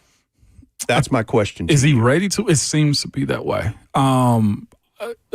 Most times competitors, people in these positions, they just need just a little ounce of success. See that it actually works, right? And I thought last week with the way he played from the first quarter all the way to the fourth, he saw a method that worked for him. That was, one, his wide receivers being very friendly for him. 2, using his legs and understanding when to go. I think Cam came into the season, wanting to go downfield, wanting to go outside the pocket, but stay behind the line of scrimmage. There to me are every quarterback, with the exception of maybe nobody, Bryce Young, maybe. Nobody that uses their legs. And I felt like Cam wanted to show the world I can light the world on fire on my shoulders, with my arm, with my IQ. And sometimes you just got to buy yourself time. I think that's why we're seeing a little bit of a pullback in Jaden Daniels this year, right? Because everybody's grew up and understood that he's going to use his legs, but that's what bought him time as a rookie last year. Now he's got to play quarterback. I feel like Cam went opposite. Let me show you my arm. And now utilizing his legs and knowing when to escape the pocket. So what if it's breaking down? Sacks are a component of if you allow them sometimes. And him getting outside of the pocket, even with pressure in front of his face, allowed the opportunity, one, to extend drives, keep your guys out there so they can correct those issues. Wide receivers, extending the plays, keeping eyes on Cam and understanding, well, look, I'm going to be available if you throw me the football. I think they all grew in that direction last week. So, yes, guys like him and just the competitors that we love to watch, they just got to see it work 1 or 2 times. So I expect against the Jacksonville Jaguars that this will be the case for Cam moving forward, despite the players that he have at wide receivers or what type of protection that he gets. There's a sense of urgency there, and it really started a couple weeks ago against the Houston Texans. He got rid of the ball quicker than he ever had in the previous 9 games, whatever it was. And I feel like that's a key component to this. Yeah.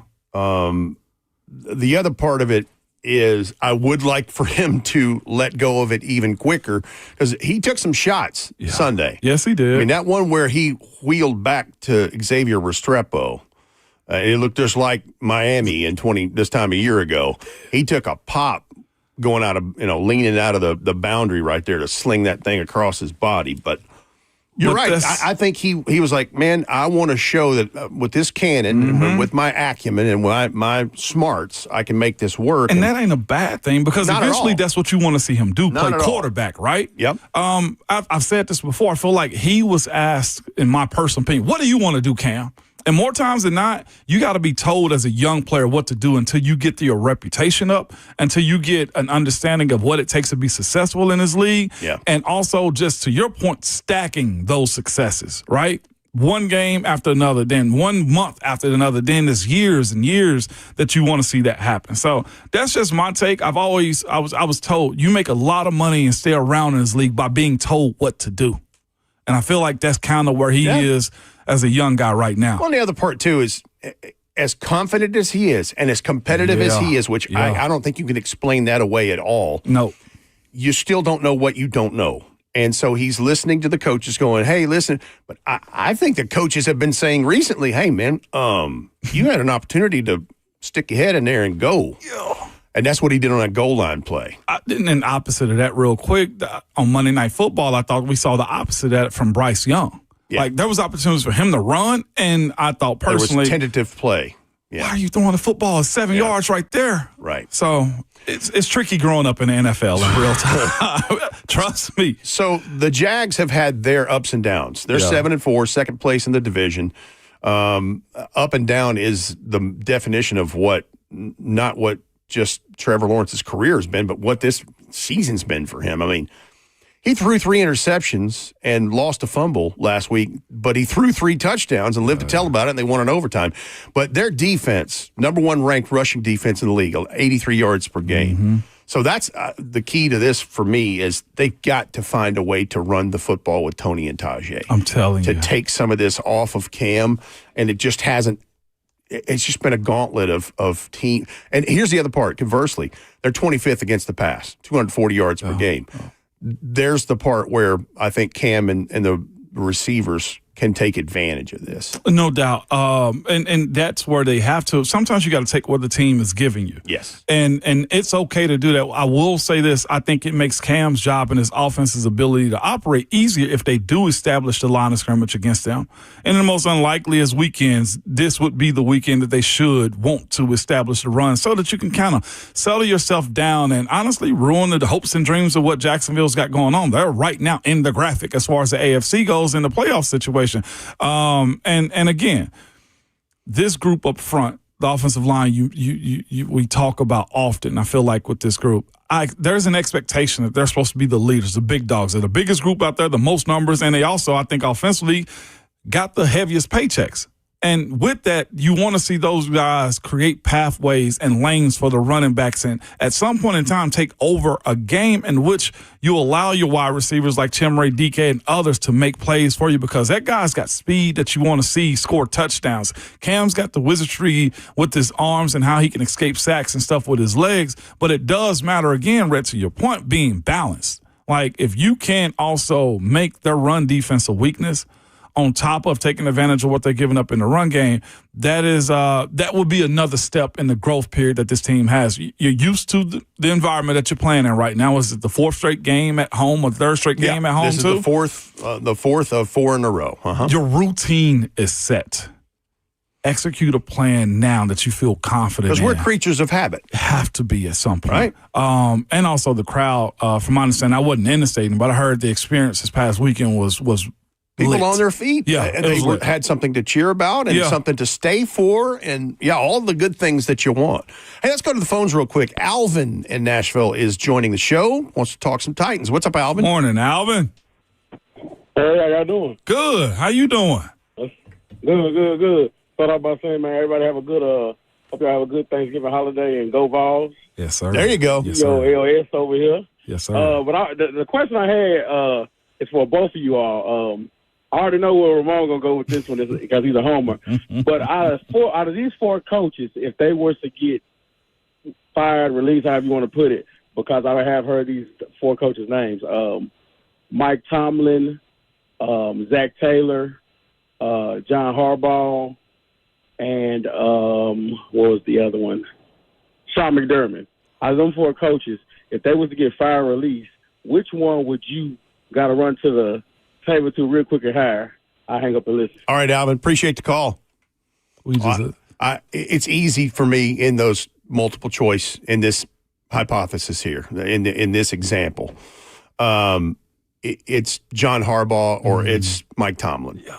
I think that's what this football team needs, is a very strong football coach, period, regardless of what their expertise is in, and figure out OC from there. I'm with you. I ride with you there. I like Mike T more than what Harbaugh's presenting. But it's for that reason, though, too, what his specialty is. His specialty is defense, right? His specialty is creating a culture.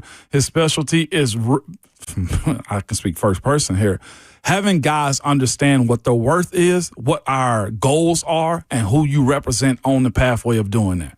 That, to me, is where I feel like this franchise, the Tennessee Titans franchise, is longing for, is wanting for. If Mike T ever found his way out of Pittsburgh, I think this would be a great opportunity for him to reset an entire franchise where he can also rebuild his legacy as a coach, almost kind of like Andy Reid leaving Philly and going to Kansas City. After going to 5 NFC championship games and a Super Bowl. You know what I'm saying? And not quite knocking the wall down. A part of me does feel like Coach Tomlin needs a reset. Now, it's a matter of he's had 3 coaches in that city in 58 years or whatever it is. It's ridiculous. 19, 20 years in one spot. Yeah. That says a lot. I look at it also, too, like establishing a brand goes down to just pouring. It boils down to pouring concrete and establishing who you are. And that's one thing that he's always kind of told us year in and year out, what we are and our expectations. You get that man right, it goes so far. It goes so far. And I know the questions be, well, who's he going to pick as the offensive coordinator, et cetera, et cetera. The goal of those things, man, is to keep knocking at the door and having a competitive product that you can be proud of every single game weekend. I think another name you'll hear is probably Robert Saleh. I wonder what his second trip is going to look like. I don't know, but I'm with you, though. Yeah, I mean, I think that's another name that will be mentioned. Film at 11 on that. We got a few weeks till all of that brews to the top. But anyway, when we return, speaking of brewing to the top, the cream always rises to the top, and so does the voice of the Vols, Mike Keith. He will discuss rivalry week, Tennessee. Let's see, that's a Freudian slip, but it's one I'm used to. Tennessee and Vanderbilt, and a little Vols basketball maybe too. That's on the way as you listen to Ramon and Will on 104.5 The Zone.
Oh, we did wake up this morning and thought we would talk to the voice of the Vols. Rhett Bryan filling in for Will Bowling on Ramon and Will on 104.5 The Zone, brewed up by Scooter's Coffee. And as we are midway through hour 3, we are joined by Mike Keith, the voice of the Vols. Hello, sir. How are you this morning? Good morning, Rhett Bryan. Good morning, Ramon Foster. And early happy Thanksgiving to you both. Yes, and the same to you and your family. Yes, sir. Mike, this is the biggest Tennessee-Vandy matchup since fill in the blank. For both sides or for one side? Just, for both sides, I guess. Because, this is crazy. Mm-hmm. It is kind of crazy. For both sides, you probably have to go back to like 1955 because Vandy was headed to the Gator Bowl. Tennessee was in year 1 under Bowden Wyatt and had closed the season strong, leading to what would be an SEC championship team in 1956. The 1914 game is one that would probably stand out as well in pre-SEC history. But there have been very few where both of them have had this much on the line. 1982 would certainly be another one because Vanderbilt had a very, very good year with Whit Taylor. Tennessee had beaten Alabama that year, but neither one had, potential championship playoff implications. I just don't think there's ever been one quite like this, certainly from the Vanderbilt side. From the Tennessee side, 1998 would qualify because they needed to win that game to advance to the SEC championship game and then eventually to advance to play for the national championship. So it's historic, and I think it's exciting for both sides because of the history that's involved. Yeah, I'm glad you and Ramon and the guys are getting to call this because this is going to be very entertaining, just to say the least. But, Mike, when was the last time you saw someone like Diego Pavia and his effect on a program? Because that's one of the main stories in this. It's just what he has meant to that program and how they built things up around him year over year. Yeah, I think it's Johnny Manziel is the good comparison. There you go. Overall, different era, though. Yeah. Because Johnny Manziel, there was no NIL, there was no transfer portal. And, for how Vanderbilt has done the job as an overall program to not only get him in the program, but to acquire the talent, to put it around him, to get him Stowers, who's the best tight end in the country. The overall execution of this thing by Vanderbilt football, not just the coaching staff, and I think they've done an amazing job, but by Vanderbilt football is it's clinic. They have shown you what it takes in this day and time to do it with a lot of talented people who are not only in their front office, so to speak, but on their coaching staff and around their coaching staff. And then obviously the players have had a tremendous buy-in to what this is. And this is a team that plays outstanding football. When you watch them, you are blown away at how well they play. More than anything else. Take out Pavia, take out Stowers, take out, any of the stars. But this football team plays excellent football in every single area. And from that standpoint, it makes them a very fun team to watch. They are. We're talking about Mike Keith, voice of the Vol. There's one, Mike, when you look at the coaches in this, one primarily defense and Clark Lee, and other one Josh Heupel and his offensive mindset also. How do you kind of see this game going? We're talking about 40 points each, or we're talking about a slugfest when it comes down to keeping it close, keeping it tight, and nobody mess up?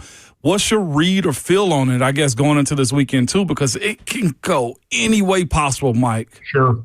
Yeah, Vanderbilt's done it every way. They've played the wide open games, the Auburn game. They came back in the Texas game. They've shown the ability to do that. And Vanderbilt has shown the ability to slug as well, which has been really impressive about them this year.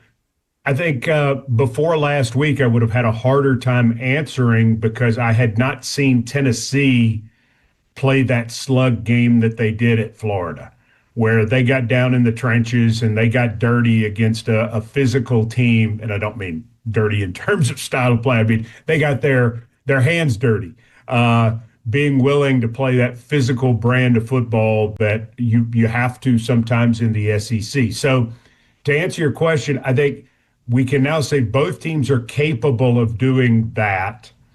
It would almost seem like it's a high-scoring affair, almost back to the 81 game that was 38-34. They've played a couple games. Last year was 60 points between the two teams after Vanderbilt got off to the great start. It's hard to see these teams not scoring, but would I be surprised if it's 24-21? No, because I think they can both do it.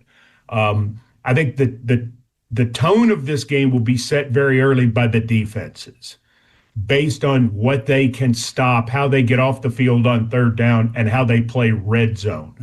Both of these teams are excellent scoring touchdowns in the red zone. Both of them have 40 red zone touchdowns. Vanderbilt in 52 trips, Tennessee in 56 trips. Both these teams are good on third down. Tennessee's a little better on fourth down. As a matter of fact, Tennessee's one of the better teams in the country going on fourth down. So from those standpoints, what are the defenses able to limit? And if, for example, the defenses aren't able to limit, did the offenses turn the volume up to 11 and just say, let's go and play this as wide open and wild? I think the thing I can say for sure, it's going to be entertaining. I think this is going to be one of the most entertaining college football games of the 2025 season. No doubt about it. Speaking of the defense, man, there's been a couple of guys that's kind of been bright spots as of late. One we saw what his importance was when he came back, and that's Arion Carter being back at linebacker last week, and also David Hobbs. How impressive were those two last week in Florida, and what is going to take for them to be that much more impressive this weekend against Vandy? Well, it's funny because, Tennessee's defense has been maligned this year, and in some cases with good reason, because they've had problems in key moments. But you get David Hobbs back in the defensive line, and in the month of November, suddenly your defensive line's a lot better. Mm-hmm. Wow. He comes back from the foot surgery. It takes some time to get in playing shape. I mean, this guy was a 5-star coming out of high school. And I believe in 5 stars. Give me all the 5 stars you could possibly have, and I'll take my chances. The majority of first-round draft picks, or at least a solid number of first-round draft picks this April, will have been 5 stars. So give me those guys. Give me that talent. Hobbs is easily the most physically talented of Tennessee's defensive linemen. Carter's the leader of the defense, and he played for several weeks, not at his best. Last week, he looked like Arion Carter again. And while he's been gone, you've seen Edwin Spillman grow up. And, oh, by the way, with both of those guys available, Jeremiah Thielander is asked to do what he does best, be that downhill linebacker. Mm-hmm. And now also in the secondary, you got what you got. Boo Carter's gone. Jermod McCoy, not going to play this year. Ricky Gibson, not coming back. So now you've got the 5 guys, and you say, okay, this is who we are. You're not switching in and out as much. You're not trying to find depth. You're just playing who you got. Almost like Tennessee only played 9 players in basketball last night against Houston. In certain situations, you're almost better off if you don't have as many choices. And I think all of those things combined together have Tennessee playing with better communication and with better synergy on defense down the stretch. They'll need it Saturday for sure. Voice of the Vols, Mike Keith, with us here on Ramon and Will on 104.5 The Zone. Mike, about this matchup Saturday, you just said it's going to be one of the most entertaining college football games of this season, regardless of where you are. What bothers you about this matchup on Saturday from a Tennessee's perspective? Oh, I just think who Vanderbilt is. They just execute at such an incredibly high level, and they don't open the door for you. Mm-hmm. That's the bottom line. Anytime you have to play a really good football team that you have to beat, that's the hardest challenge. Vanderbilt has gotten their football program under Clark Lee to the point where you have to beat them. They're not going to beat themselves. They're not going to give you lots of wild opportunities. So what you have to do is you've got to beat the man in front of you. You've got to win to go hit the quarterback. You've got to win in the open field against their talented receivers. And defensively, they just play so stout. There's not going to be 5 big busts. You're not going to get behind them. Somebody's not going to lose Chris Brazzell. That's just not going to happen. Mm-hmm. So your execution, Rhett, has to be so good in order to beat them. And that's always the most difficult part in winning a game against a good football team, when they are a team that has talent, yes, but does the more important thing, and that is they play at such a high level, you have to find a way to go beat them. That is hard to do. And it means you're asking a lot more of yourself because your opponent is not going to give you anything. And that's the way Vandy's been all year. The 2 teams that have beaten them have had to beat them. Other teams have had chances in close games. I mean, this is the SEC. Of course you're going to have close games. Hadn't been able to close the door. Texas nearly blew it. Because they opened the door for Vanderbilt to come back, and had there been 5 minutes left in that game, Vanderbilt wins. I mean, that's what Vandy is right now. And you have to, I mean, again, you're tipping your hat to everybody involved with that program, that they have created that type of a football team and that football program. Mike, as it pertains to the changing landscape of football, which the 2 big factors are name, image, likeness, and certainly the transfer portal. Is this a prime example in terms of Vanderbilt? Obviously for Tennessee with the change at quarterback and how that's worked out, but where that has worked in their advantage, coupling up with excellent coaching like Clark Lee and his staff. Is this a prime example of why this game is what it is Saturday? Well, you've heard the term, don't hate the player, hate the game. Vanderbilt, and this starts with Candace Lee. They said, we're going to give Clark Lee time. Their athletics board, the people who are the big fundraisers, everybody associated with loving that program, they got in. And then guess what they did? They figured out the game. They got Jerry Kill in there. They brought in Pavia and Stowers. They have done a remarkable job in their talent evaluation for people who fit their program and their skill. Vanderbilt's key to success is they have figured out the game. And, to a certain extent, we could say that's what Tennessee did in order to come back as quickly as they did. Tennessee figured out the game. Florida at this point has not figured out the game. There are programs like Auburn at this point has not figured out the game. Now, guess what? I think they will. I think with this change that both are making, but Oklahoma has now figured out the game again. And this is what you see in all of this, and this is what allows you to separate. But Vanderbilt's strength in this is they've not only figured out the game, they figured out how the game works best for them. So I think when you take examples, Rhett, to be more specific to your question, if you were giving top 5 examples, they're right there with the Ohio States of the world, who right now have figured out the game. And listen, people listening to 104.5 The Zone right now, I get it. Some people don't agree with the game. Some people don't like NIL. They don't like transfer portal. It's not this. It's not that. Got it. I understand your arguments. But understanding this is what we got.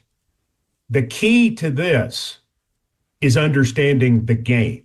Vanderbilt has gotten the game. And, man, if we were playing chess or checkers or anything else, you would just absolutely have to tip the hat to them. But I think it starts with their athletic director. It starts with everybody who's been involved. And they knew they had the right guy in Clark Lee. And they just said, let's help him any way we can to become successful because he's one of ours. He represents us well. We know he's a good football coach. And he's been willing to listen to all that and to get on board with some of the things that they've done. Mike, you spitting right now, man. I don't even want to. Really, we could have just ended it right there, but I got one more I'd ask you if you don't mind, man. Sure, whatever you like. All right, don't tell me that. Can I borrow Can I borrow your credit card? Sure. Oh, well, moving forward then. That was a yes. Quick yes. I mean, you can, yeah. Not red. I get it. With that Happy Thanksgiving to you too. Yeah. With that being said, last night, man, Houston and the Vols on the Harwood. Fun to watch, fun to listen to, and just an all-around good game. We stole a March Madness matchup last night, Mike. What did you think about that one? Coach Barnes, you've been around him. You understand him. He's a hard guy to please, but he had big smiles after that one last night. Well, he's a guy who understands the game. Okay. 71 years old, and he has embraced transfer portal and NIL and all of that. You know, that's why Tennessee is where they are right now in basketball. He's a great coach. He's a Hall of Fame coach who gets how it all fits together. And if you see Nate Ament and Jacoby Gillespie and Jalen Carey, you know, what he was able to do in that game. What stands out to me, when Tennessee played Houston in the Elite Eight last year, they got big boyed. Mm-hmm. I mean, I'm watching that game and I'm texting a friend of mine, and I said, Houston looks like they've got a bunch of 30-year-old guys. And Tennessee could not match up with the physicality. Tennessee could not play offense or defense in the area of the 2-point range. The 3-point range was one thing, but Houston went to work on them inside. Last night, Tennessee lost the rebounding battle to Houston by one. Tennessee was just as physical as Houston. Offense, defense, glass, didn't make any difference. Bishop Boswell, over 30 points or over 30 minutes, 10 points, physicality on both ends. That was a classic case of taking what your weakness was last March and adding parts to it. Tennessee played 9 guys. They played very physical. They didn't shoot the three particularly well, but I mentioned they rebounded. And, oh, by the way, down the stretch, shot their free throws. Yeah. You know, made nearly 80% of 29 free throws in the game. I'm telling you, people been sleeping on Tennessee. Oh, the number 17 team in the country. That ain't the number 17 team in the country. Now, you got Kansas tonight, got Syracuse on Tuesday, got Illinois there a week from Saturday, got Louisville on the 16th. Work to be done, and the SEC is crazy good.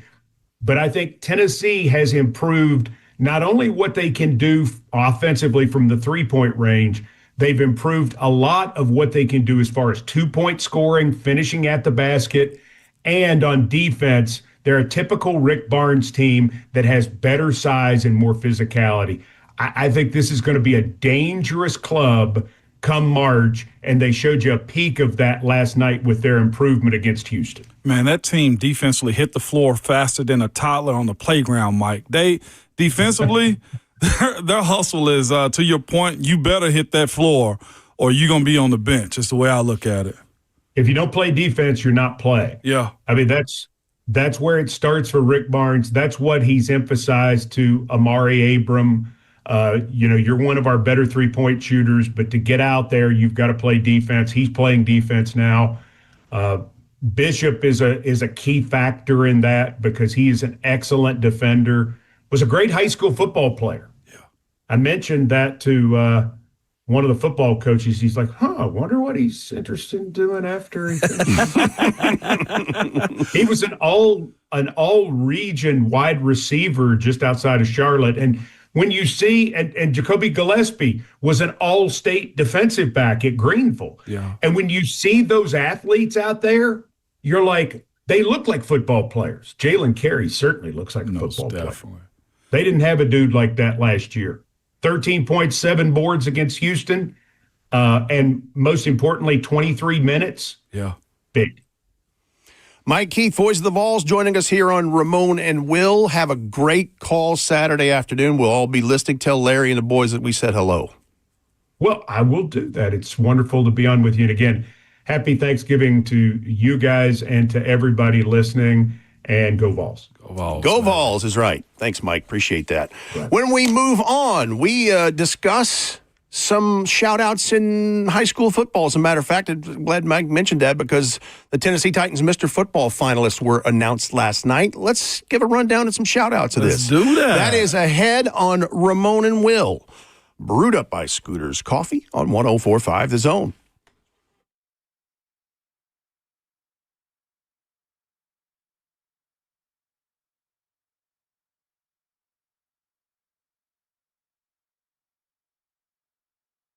It's Ramon Foster for Hiller Plumbing, Heating, Cooling, and Electrical, man. Nobody wants to deal with a plumbing, HVAC, or an electrical emergency at all. Most of the time, you don't know what it will cost you if it'll get fixed right, or if somebody's just trying to sell you something you do not need. But when you call Hiller, their experts are going to solve your problems quickly. And the price you told is the price that you'll actually pay. There are no hidden fees or surprises on your bill when you get it. I personally do business with Hiller. I call them or go to their website often, and they come over to my house. When they're done, they itemize everything on the tablet. I sign it. They show me what my warranties are. If there's any issues, call us back. We'll be here. It's just as simple and as good as it can get. They've been in business for over 35 years. They're family owned and operated also. Their techs, super professional, experienced, and trustworthy. And when they're on their way, you receive a link to them to track them in real time so you're not sitting around wasting any time at all. Their motto is, happy you'll be, or the service is free, and they absolutely mean it. Listen, to learn more about Hiller or to book with them, simply visit happyhiller.com.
Rounding out hour 3 on Ramon and Will, 104.5 The Zone. Rhett Bryan filling in for Will Bowling this morning as we prepare the last hour coming up before it's the holiday. It is Thanksgiving Eve, and we are here to discuss all good things with you. Speaking of good things, Ramon, let's give some love and some flowers to some of our Tennessee high school football I'm glad finalists. you're doing this, man, because as a former winner myself, I was surprised. It's by far one of the coolest high school moments a kid can ever have also. So, yes, let's go. So the Tennessee Titans Mr. Football Awards will be presented to the top football players in 9 classifications with the TSSAA. That takes place Tuesday, December 9th at Nissan Stadium, and TZ, Taylor Zarzer, will do the honors there. So the finalists were released last night on TennesseeTitans.com. Division I, Class 1, Cole Brown, McKenzie High School. Jaden Bunch, Coalfield High School. Deron Cooper, South Pittsburgh High School. Division I, Class 2, Zach Groves, East Robertson High. Andrew Johnson, Fairleigh High School. Jaden Pete, Milan High School. We're getting back towards your neck of the woods It is. there. Milan played them. Yeah. Division I, Class 3, Thomas Hefner, Melrose High. Quincy Mitchell, Forest High School. Graham Simpson, Westview High School. Ty Simpson's little brother. There it is. And he's been on a tear this year. There it is. Division I, Class 4A, Caden Baugh, Greenville High School. Bronston Chaffin, Upperman High School. And Thomas Manu of Alcoa. Division I, Class 5A, Caden Long, Knoxville Central High. Cooper Newman, Sevierville County High School. Tay Starks, Mumford High. And then we get to Division I, Class 6A, Andre Adams, Antioch High School. Kelvin Perkins, Southwind High School. And the Big O, because I am an Oakland High School alum, Craig Tutt is there.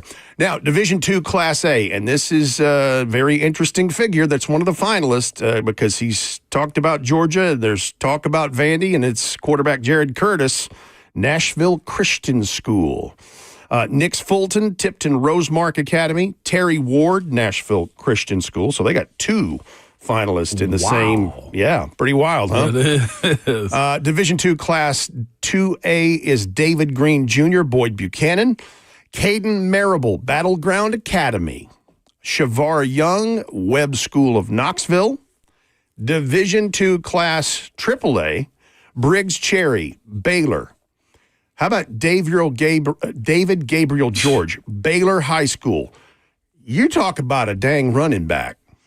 Right. That dude, did you see what he did last week against Chattanooga McCauley? 7 of them. Touchdown. And what, 400 and something yards? Right? And nuts. Holy Moses. You seen his run balance?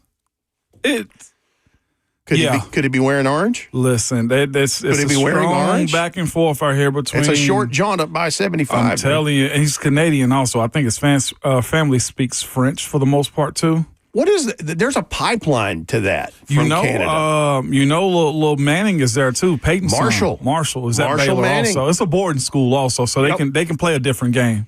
In the final Division II Class AAA, Tyreek King, Knoxville Catholic, and then kicker of the year, Tommy Bachero of Brentwood Academy, Owen Maddox, Notre Dame High School, and Michael Van Pelt Gibbs High School. Congratulations to all these gentlemen. They will be there on Tuesday, December the 9th at Nissan Stadium for this luncheon and awards, and I'm pretty sure that'll be broadcast on TennesseeTitans.com. It usually is.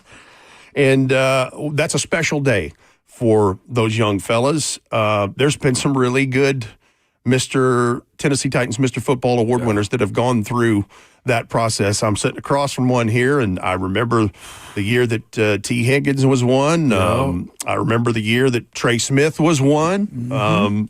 I was at that one, as a matter of fact, just to see some of those guys get called and walk up there to take their award. But special honor for those gentlemen who are representing the elite prospects in the state of Tennessee. It is, man. It's an honor. I'm glad they still do it. I wish they still had the lineman division because Tennessee, as a state, has pushed that ceiling up also, or that floor up also, as far as the quality of guys that are going to big Division I schools. And again, it's the best of that class. So if there's a defensive lineman that's daggone good, he's going to be in that conversation. I just do wish there was like the Outland Trophy, like. Bring that back. I would host that one. I would announce that one if y'all would allow me to. He's offering his services, people. Come on. Listen, me or Trey. Well, Trey's busy. Trey Smith's busy right now, but I absolutely loved that they had the lineman division. It's awesome. It is awesome. Congratulations to those finalists, and good luck to all involved. On the way, the fourth and final hour of Ramon and Will. Rhett Bryan filling in for Will Bolding before Thanksgiving tomorrow. And we're going to talk NFL. We're also going to talk Tennessee and Vanderbilt, as we have been throughout the morning. But it's week 13 around the NFL, and we're going to look at kind of taking the temperature of who's who in the zoo, who's competing, who's not, all of those good things, as you continue to listen to Ramon and Will on your home for the Titans and the Vols, 100.45 The Zone.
9:01, good morning, live from the 104.5 The Zone Studios. I'm Justin Hawkins. Tennessee Vols basketball avenges their NCAA tournament loss last season and beat third-ranked Houston 76-73 last night. Today, Tennessee is back at it as they face the Kansas Jayhawks in the third-place game of the Players Era Festival Tournament in Las Vegas. Tip-off at 6 p.m. Central, and you can, of course, hear Vol Network coverage right here on 104.5 The Zone. And NFL news, Steelers head coach Mike Tomlin mentioned yesterday that he has optimism for quarterback Aaron Rodgers to play this Sunday against the Bills after missing last week with a left wrist fracture. Chiefs head coach Andy Reid said yesterday that running back Isaiah Pacheco will play tomorrow against the Dallas Cowboys on Thanksgiving Day after not playing since Week 8 with a knee injury. Also, Chiefs right guard Trey Smith will miss tomorrow's game with an ankle injury. And the updated college football playoff rankings dropped last night. The only changes to the projected 12-team bracket are that Oregon and Ole Miss swap places, with Ducks taking over the 6th seed and the Rebels falling one spot to number 7. For all your foundation repair and waterproofing needs, you got to go to USSTN.com. Breaking news at once on your home for the Titans and Vols. This is 104.5 The Zone.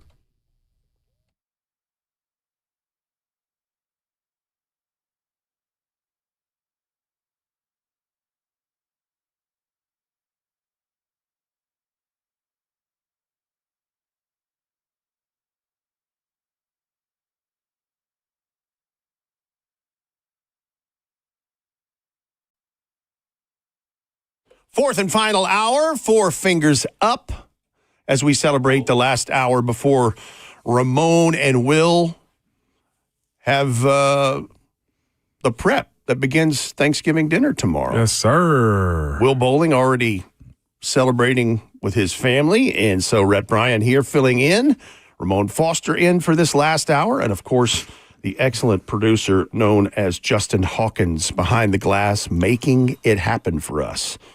So here's the thing. As I pulled my headphones loose, there we go.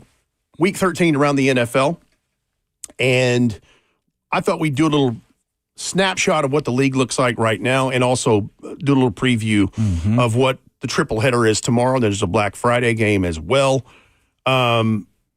So there is talk, and it was a piece put in The Athletic about this. I saw Adam Schefter tweet about it yesterday. The Chiefs-Cowboys game, which is the middle of the 3 games, it's the 3 o'clock kick, could be the most watched NFL regular season game ever. How so, Rat? Well, a lot of it has to do with most everyone is off for the holiday. Facts. So viewership is there. Captive audience because you're at whoever's house having a meal and playing games or whatever. And so it's going to be on in the background. No doubt about it. And then who's playing? That's the other big part of it. And then again, you mentioned like my draw to watching Kansas City whenever they're on is trying to see if they're going to turn the corner.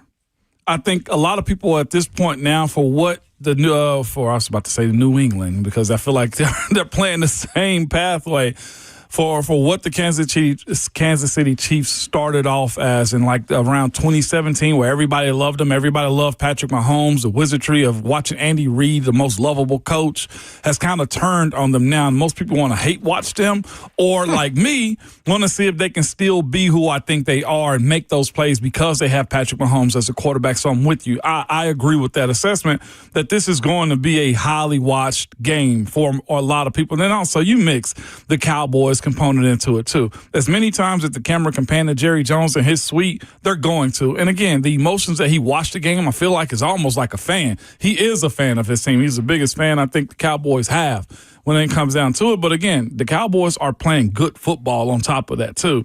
The way they played last week, man, and got Philly. We're talking down 21 points. 21, Ramon. You don't live to tell about that very often at that level. Not against Philly. Not against that defense. How about anybody? Yeah, that's you're down true 3 too. full scores. You don't usually live to tell about it. No, they're on the streak right now, 2 wins in a row, one on being Vegas, and I know that really don't matter to a lot of folks. But again, for what they are as a team and how Dak has kind of turned the corner on being a quarterback and making plays for him, you got CeeDee Lamb playing a part of that too. You got how about George Pickens? Yes, George Pickens got 1,046 yards receiving. Like Tell me that trade hadn't worked out good. I'm talking about tremendously for him. So much so in our YouTube chat, we've had people bring up the conversation because this is always going to be front of the mind going into the offseason. But do you want to see a guy like George Pickens in Nashville, Tennessee?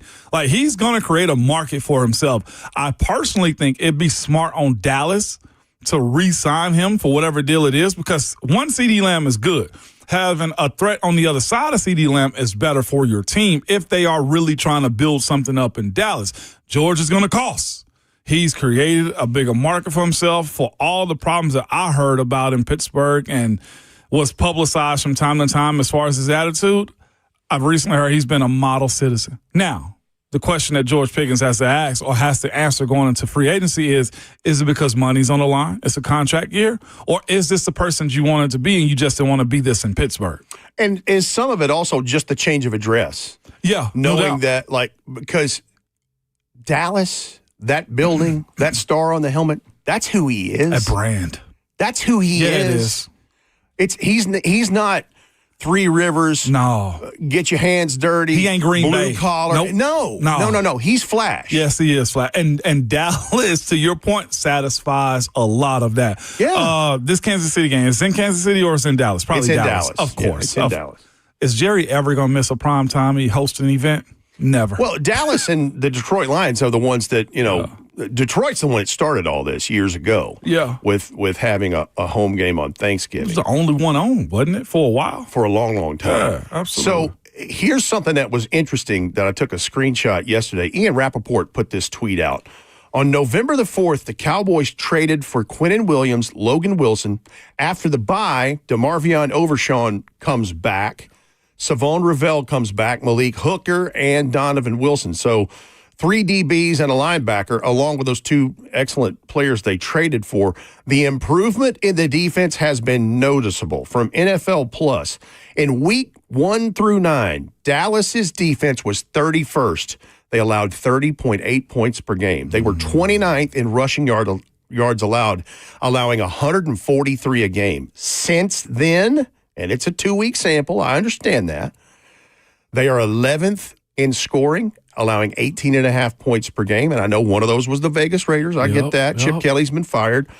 They are 7th in total yards per game allowed at 287. They are 2nd in rushing yards allowed at 45 yards. And again, that's Ashton Genty, a rookie, who I think has 8 total touchdowns. And that has been, they have issues there, but they still played the Philadelphia Eagles as the other half of this 2-game sample. That's impressive. No doubt. If there was ever a big dog moment that Dallas was looking for, it was that game. As far as getting everybody back, watching Quinnen Williams do work the way he is right now. And you did it against your division rival, who is in the driver's seat. They're at 5-5, Eagles 8-3. So that's the satisfaction. You did it in the NFC East division. Mm-hmm. And then the other part, too, they did what Philly has done to everybody else, created turnovers, walked them down, played very hard defense against them, too. And in my personal opinion, for the first time in a while, it made Dallas, that game, feel like a real team. Like they weren't jokes about everything that they say. Like they showed up and showed out. Yeah, they played football, actually. After being down 3 scores, too. Yes. To your point again, that doesn't happen. You don't usually live to the numbers of win-loss in that, in a whatever game size, sample size you want, it's not favorable for the team that's down 3 scores. Can't be. No doubt. The other part of this is the Kansas City Chiefs. That's the appeal as to why they think this might be the most watched regular season game. And here's the other part of it now. Mr. Taylor Swift is in prime on Thanksgiving. So, I mean, there's that part of the audience. Yeah. I mean, you can't deny that. Yeah, that's very true, Kansas City is interesting, though. They're just over the 500 mark, and it took overtime to do it against, the Colts at Arrowhead the other day. They played right and got into it, and the Colts, who had been a machine up until that point, I think they had 2 or 3 3-and-outs to finish that game, and so it was just ended flat for them, and they were able to stifle the run attack with Jonathan Taylor. And so Kansas City did Kansas City stuff at home, and here they are. But, what's wild is to think they're just 6-5, If the playoffs started today, they wouldn't be in. They're 2 spots out of the last seed. They're in what would be 10th place right now in the playoff picture. Jacksonville is in over them, if I'm not mistaken. Yeah. Correct. Well, they're 7-4. Yeah. So, yeah. It's I don't know if Kansas City has a good team. Here's what I know Kansas City have. Patrick Mahomes. That's it. And I think what you're going to see, this is just my opinion, but I think you're getting closer to the first reset with Patrick Mahomes because it's, the fact that Travis Kelce's talking about the R-word retirement, it's already in his mind, and he can go be Mr. Taylor Swift because she makes way more money than he does, and he's made a boatload himself. Yes. But that's just one part of it. Chris Jones isn't getting any younger. Not that he's ancient, but there's some aging things in this. Like football, Father Time is undefeated in football, man. They got to reinvent themselves. Everybody would love to. I'm trying to think of the best reinvention we've seen. There's only one that comes to mind right now, Rhett, within the last 10, 12 years, and that's the Rams. And that leads me to what we're going to talk about in the next segment. They may be the hottest team in football right now. And people are like, but wait a minute, Rhett. The Patriots have won 9 in a row. The Broncos have won 8 in a row. And the reason they might not have had 9 in a row is they had a bye week and they were idle last week. The Rams are rolling. Scorching. I'm talking about, and then to me, it comes down to the trust factor of it also. You trust, was it J.J. McCarthy? No, Drake May. You trust Drake May or you trust the Hall of Famer Matthew Stafford? Who we talked about earlier this morning. Go get your Zone podcast. It's podcasted. The guy's flirting with one of the best touchdown to interception ratio records in the history. He's got 30 touchdowns to 2 interceptions right now at 37 years old with the bad back, air quotes for people on Zone TV here. I let the West Coast scheduling of their games kind of fool me. I hadn't watched enough of the Rams to realize how much he had been cooking. I knew last week was a real good win that they had against Tampa Bay. Like, they made Tampa, to your point. We're going to talk more about this. I feel like I'm already jumping into it. Rams defense is legit like the offense is. They're making good teams look bad. And as long as Puka Nacua is healthy to go with the rest of that, look out. Yeah. No doubt about it. So we'll continue to talk about the other games on Thanksgiving tomorrow, also the Black Friday game, and look through the rest of a snapshot of the league looks like after 12 weeks, knowing that the back stretch and the final stretch for a lot of them is coming up. All of that in the fourth and final hour here of Ramon and Will. Rhett Bryan filling in for Will Bowling on your home for the Titans and the Vols, 1045 The Zone.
This James Brown? The hardest working man in show business. Man, James Brown and the famous Flames. The template, right? Wow. Ramon and Will, hour 4, 1:04.5 The Zone. Brett Bryan filling in for Will Bowling this morning. Ramon Foster here for the next 40 minutes with Justin Hawkins behind the glass. Let's go to the phones real quick. Jay in Spring Hill wants to talk Titans head coaching search. Jay, good morning. Happy Thanksgiving. What's going on? Morning, Jay. Hey, good morning. Yeah, happy pre-Thanksgiving to both you guys. Good to see y'all live on there this morning. So just on the coaching search, and you know, I don't want to blow up the F&M bank chat, you know, asking this question, but, you know, I've been to the Tennessee Oiler game in Memphis when they came here. I got seats in the new stadium. So I have sit in October, November, December games that don't mean anything in inclement weather. So we pretty much go to what we can, you know, all the time. So we had a coach in Vrabel, and I didn't know who he was when they hired him. I had to Google him. I was like, yeah, he played for the Patriots, whatever. But if we have a coach that can get us in a playoffs or play-in game 4 out of the 6 years, I will take that every 6 years of the rest of my life going to Titans games. And if we ever, or y'all ever get a chance to, you know, ask Andy Adams-Trump one question, you know, I don't think it would be why did you get rid of Vrabel, but why did you hire him? Because I think if he met those expectations, you know, what are we asking for the next guy and the next coach? Because we had, as a fan, what I'm looking for. I know we're not going to go every year to playoffs, but, man, those percentages just blow it out the park. I just want to get y'all's opinion on that, and what exactly are we looking for? No doubt. All right, Jay, appreciate the call. Thank you so much. Great question.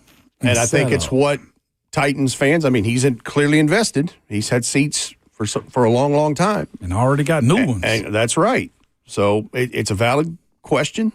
We've been talking a little bit about a head coaching situation lightly. This type of topic can derail everything we're talking about right now, but he brings up a good question.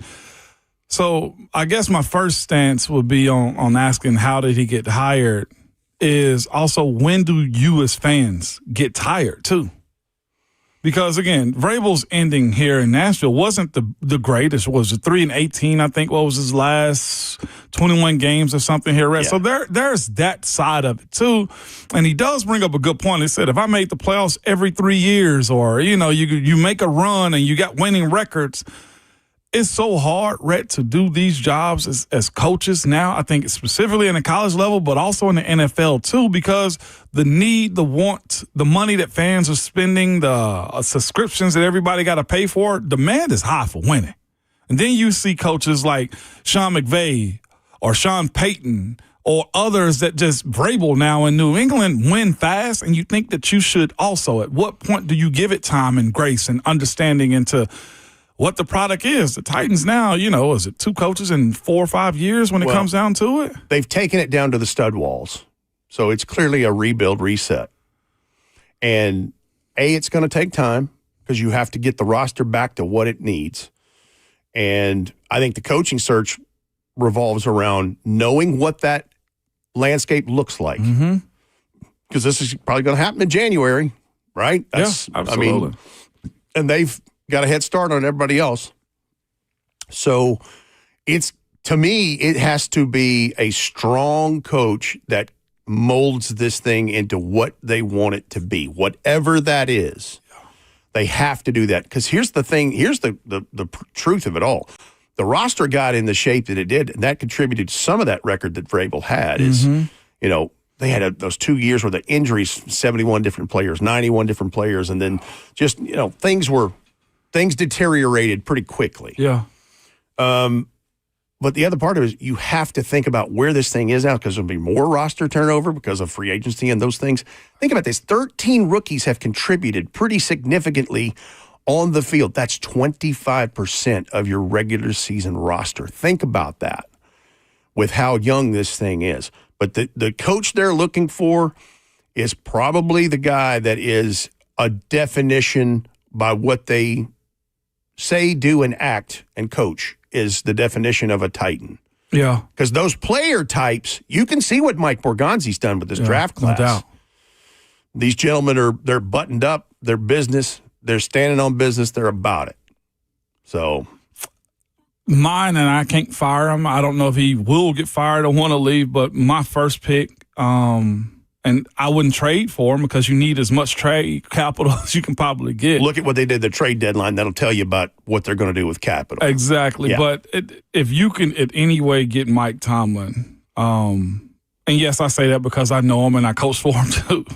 But if he's ever available and you are already in a position where your coach is fired, you go get him. Well, that comes off sounding like bias. Yeah. But you know the person as well as you know the coach. Yep. And so I understand your belief that is a very strong example for a stabilizing force as to what this is. And let me say this. I think Mike McCoy has done a nice job trying to stabilize what this is because ain't nobody throwing in the towel on Sundays. They're just not winning ball games. Yeah. The fight is there. The finish has been the problem, especially recently. And here's the thing, though, too. When you speak about the new coach that comes in, that's also a coached scenario. That's a coach thing, too. I remember having issues with red zone, right, coming out, finishing football games, and also physicality. That's all the stuff that you force into guys in training camp, right? So this group learning how to do that, if they figure it out in these last 6-7 games of the season, You did it to yourself. I did do it to myself. If they can figure that out over the last portion of this season, kudos to those guys because that's something that you put into the DNA of your team at the beginning of the season, and they ain't have that opportunity this year. Yeah. Let's go back to the phones here. Vandy Chris wants to talk about college playoffs. Go ahead, Vandy Chris. So just wanted to start the morning right. You're doing a great job. I appreciate you sitting in for Will this morning. Thank you. And to throw out some Thanksgiving wishes to both of you gentlemen. Thank you. I love this show. It's been part of my recovery from spinal fusion every morning. Oh, wow. I'm loving this stuff. But can either of you guys tell me why is Miami, who is currently the 5th place team in the ACC, the number 1 team listed for the ACC and at the number 12 spot? What is the resume to deserve that? I don't understand what this playoff committee is doing. Do you think this is a situation where, hey, Vanderbilt's the new kids on the block, they've never been good, let's just treat them like the little redheaded stepchild and put them to the side, and we're going to promote these brands? I'll hang up and let you guys talk about it, but I wanted to get your opinions on that. Chris, thank you for calling. Thanks, appreciate your kind words and a speedy recovery to you, sir. Yeah, Happy most Thanksgiving. Definitely. Take care of that back, man. That's where all your nerves go through. Man. That spinal cord area, man. You know, I think there's some truth to what he says because they haven't been involved in this. The new kid on the big boy block scene. I think there's something to that. And look, this thing overall is not perfect. It's not going to be perfect. In fact, the straight seeding process where it's what the poll shows is where it drops, that's something I think they'll probably end up tweaking again. Like they're trying to get this right. And, you know, here we are. Yeah, here we are. You're absolutely right. I'm trying to pull up Miami's wins and losses, man. So, Chris, this is where I think they get you. And it does somewhat come down to quality of wins. So, they beat Notre Dame earlier. South Florida, they beat them also when South Florida was hot. South Florida beat Bama, I think, week 1 or whatever it was. So they have that under their belt. They beat Florida. They beat Florida. Week 2. Yeah. Okay, Florida. That's what it was. Florida State at the time was hot because Florida State did beat Bama. So they had that on their record. Those wins don't do a whole lot for them right now. And right now, from what ESPN is saying, the SMU loss doesn't seem as bad as it was back then. I do look at this and say it's an easier conference that they're coming into out of the ACC. If they do make it to the ACC championship, a lot of people probably feel like they beat Virginia, right? Or this would be a quality loss for them if they do lose to Virginia in this situation. The way ESPN has somewhat written this up and explained it to them also is Miami's getting some help by winning 3 straight wins by 17 points also. They've won on the road in certain situations, but the other part, and I mentioned earlier, Chris, is this for Vanderbilt, man. They need more help than you do. Vandy needs more help than what Miami does to get in. Oklahoma's got to lose. And yes, it is the component of playing in the SEC. Oklahoma's in, right? Alabama's also in.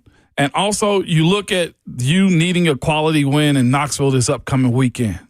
That's and the teams that you played earlier this season.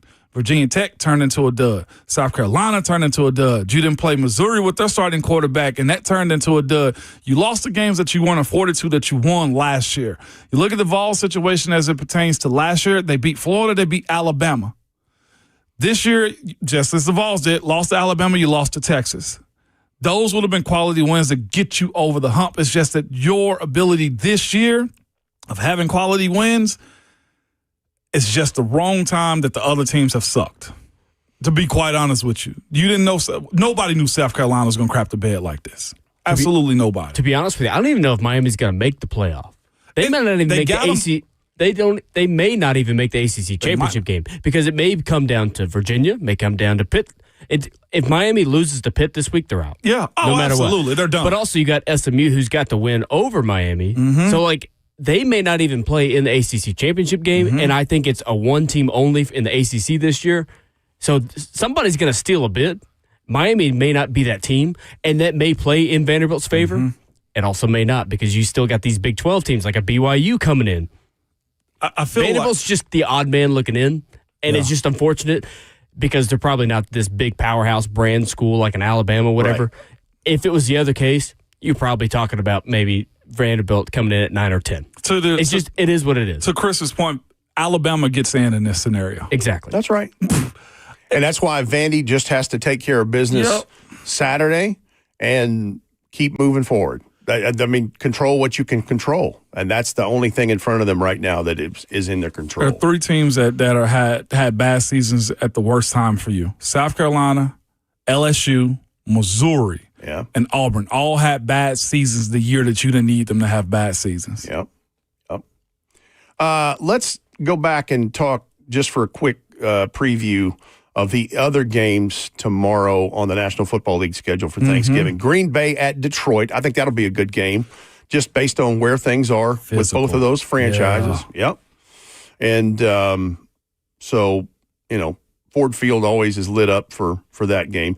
And then the night game, Cincinnati goes to Baltimore. Baltimore red hot, reeled off 5 in a row after getting Lamar Jackson back. And here's Derrick Henry. He's 19 yards away from passing Jim Brown on 10th on the all-time NFL rushers list. Legend. Absolute legend. Baltimore's doing exactly what everybody thought they would do. Get Lamar back, get healthy. When you're missing your best player, what do you. And there on it is. Top of that, this is the time of the year where you pull the lawnmower string and crank up Derrick Henry too. The lawnmower string. You know what I'm saying? Like, this is where you crank him up, Red, and he's doing exactly that right now. The Bears are the Black Friday game at Lincoln Financial Field to take on the Eagles. Bears reeled off 4 in a row. They are currently 8-3 in the NFC North division, and there's some questions. We'll see if this will be their real test because I think last week's win was their first win in a team that was currently over 500. Yeah. And I'm not taking anything away from them, but I think this will be the test. It will be. Also, the Eagles in general, are they not the saddest 8-3 team you've ever met in your life? You'd almost expect the Eagles are below 500 and how they're chatty and just speaking about the season that they're having. They've only lost 3 games. Yeah. Yeah, and that's what, if you're an Eagles fan, concerns you is where's the chemistry of this thing because the optics aren't good right now. It's just talent. It seems like, this winning game, which that matters. But to your point, where's the cohesion? Where's the chemistry? Yeah. Gator Mike, thank you for joining us on Ramon and Will. Good morning, sir. Happy Thanksgiving. Morning. Good morning, fellas. Rent, I always love hearing you on your radio, my friend, and I wanted to wish you all a happy Thanksgiving. I got a couple of takes I want to get out there today. First off, Ramon, good job on the post game. I listened to it in the car. You're very respectful. even though I know how much you hate Florida that you put out there on Monday. It's all good. It's all love, like you said, right? It's all love. First off, for Thanksgiving, green bean casserole is highly overrated to me. Yes. I just, sometimes it's good, sometimes it's not. It's just, there's no consistency to it, so I always try to avoid that one. Depends on who makes it, though. Yeah, I've been to like several where different people will make it of my wife's family or our family, and it's just, it's never the same. It's not like, like sweet potato casserole. Really, the only difference there is like somebody puts marshmallows on top or not, but it's kind of like that. That's just one thing I just can't. I just try to avoid it altogether now. Mm-hmm. Secondly, all excited. You hit on it earlier. Lomas Brown, well deserving Gator legend, and of course Freddie T. I've been calling for him. I don't see how he always gets passed up. Our counterpart Blaine Bishop will go out and say on record that Fred Taylor was one of the hardest guys he ever had to tackle and play against. And for him to have that longevity of a career with the same team as well, he wasn't just such a physical runner. He was great out of the backfield. He was just, to be that big and to have that speed and vision and stuff, just a great Gator and NFL player. So I hope one of those guys can punch through this time and make it well. But y'all just want to say y'all have a great Thanksgiving. You too. Brent, like I said, always great to hear you on the radio, and I'll definitely check in next week. Mike, appreciate you. Happy Thanksgiving to you. Appreciate the call this morning. Yes, yeah, Freddie T. Blaine is 100% right. Freddie T was a problem for the Titans twice a year and for everybody else he faced every week. Freddie T was legit. Fred Taylor, a very, very good running back. Let's go one more call. Eric in Nashville. Hello, sir. Hey, guys. Happy Thanksgiving to you. Happy Thanksgiving to you. Yeah, I forgot that the Coach Mack show was going to be preempted yesterday because of Tennessee basketball. Yep. That's okay. But I'm hoping everybody have Thanksgiving. Guys, a couple of things I'll get off. First of all, you're talking about the Hall of Fame. And, guys, I brought this up on Buck Rise's show yesterday, and I'm going to bring it up until it gets in. The fact that Ed Too Tall Jones is not in the Hall of Fame is ridiculous. I found that out about 10 years ago. I was shocked because I thought he was already in. I think somebody says he's on one of those long veterans deals or whatever that is. And I'm hoping he gets in before he passes away, because what I think unfortunately could happen is, Ed Too Tall Jones is not in the Hall of Fame, and then they put him in after he's passed away. He should have been in a long time ago. It's just ridiculous. And, guys, as far as the college football playoff, guys, I think you could have several 10-2 teams not in, not only Vanderbilt, but Miami, either BYU or Utah or both, and several other teams that could wind up 10-2 and not making the college football playoff, which everybody kind of thought was insane, guys. I'm looking forward to the game. I'm also enjoying all the trash talk. I had one more thing I wanted to ask. Now, did Zach in Hendersonville call in and give his daily take? I was going to listen to it before I went out this morning, but y'all had Brent Hubs first, and I went out Exercise Neighborhood, and I don't know if he called in with his trash talk about Vandy and Diego Pavia. Did he do that? He did. He did. Sure did. He crushed it. Yeah, I'm sure he did. I missed that, guys. But, again, anyway, guys, y'all have a happy Thanksgiving. Y'all take care. We'll talk again. All right, Eric. Appreciate the call. Thanks, happy Thanksgiving. And listen, you could build a whole show around it's a travesty that insert name here is not in the Pro Football Hall of Fame. And I would agree. Ed Too Tall Jones definitely has a place there. I have this argument with friends, man, that played the game too. And a lot of people have the stance it's supposed to be this hard to get in. But some of these guys, right, to your point, like Ed Too Tall Jones, like Too Tall, like Lomas Brown, like these guys have checked the boxes. Nothing. Freddie T, another one. Fred Taylor. Hey, you know the guy I stumped for, K.S. Bud Adams, the owner and founder of the Oilers/Titans. You cannot tell the story of modern-day football. There's an American Football Conference because there was American Football League in 1960 that he started as one of the members of the Foolish Club. And clearly that's where politics gets involved because it's silly that he's not in the Pro Football Hall of Fame. It's insane. But again, some like it this way. They said but again, I reiterate, these guys are, I'm talking about just statues, right? When it comes down to building up what the NFL is. And here they're not in the Hall of Fame. Yep. Wow. It's the most exclusive fraternity and probably in pro sports, man. I mean, it's wild. It is.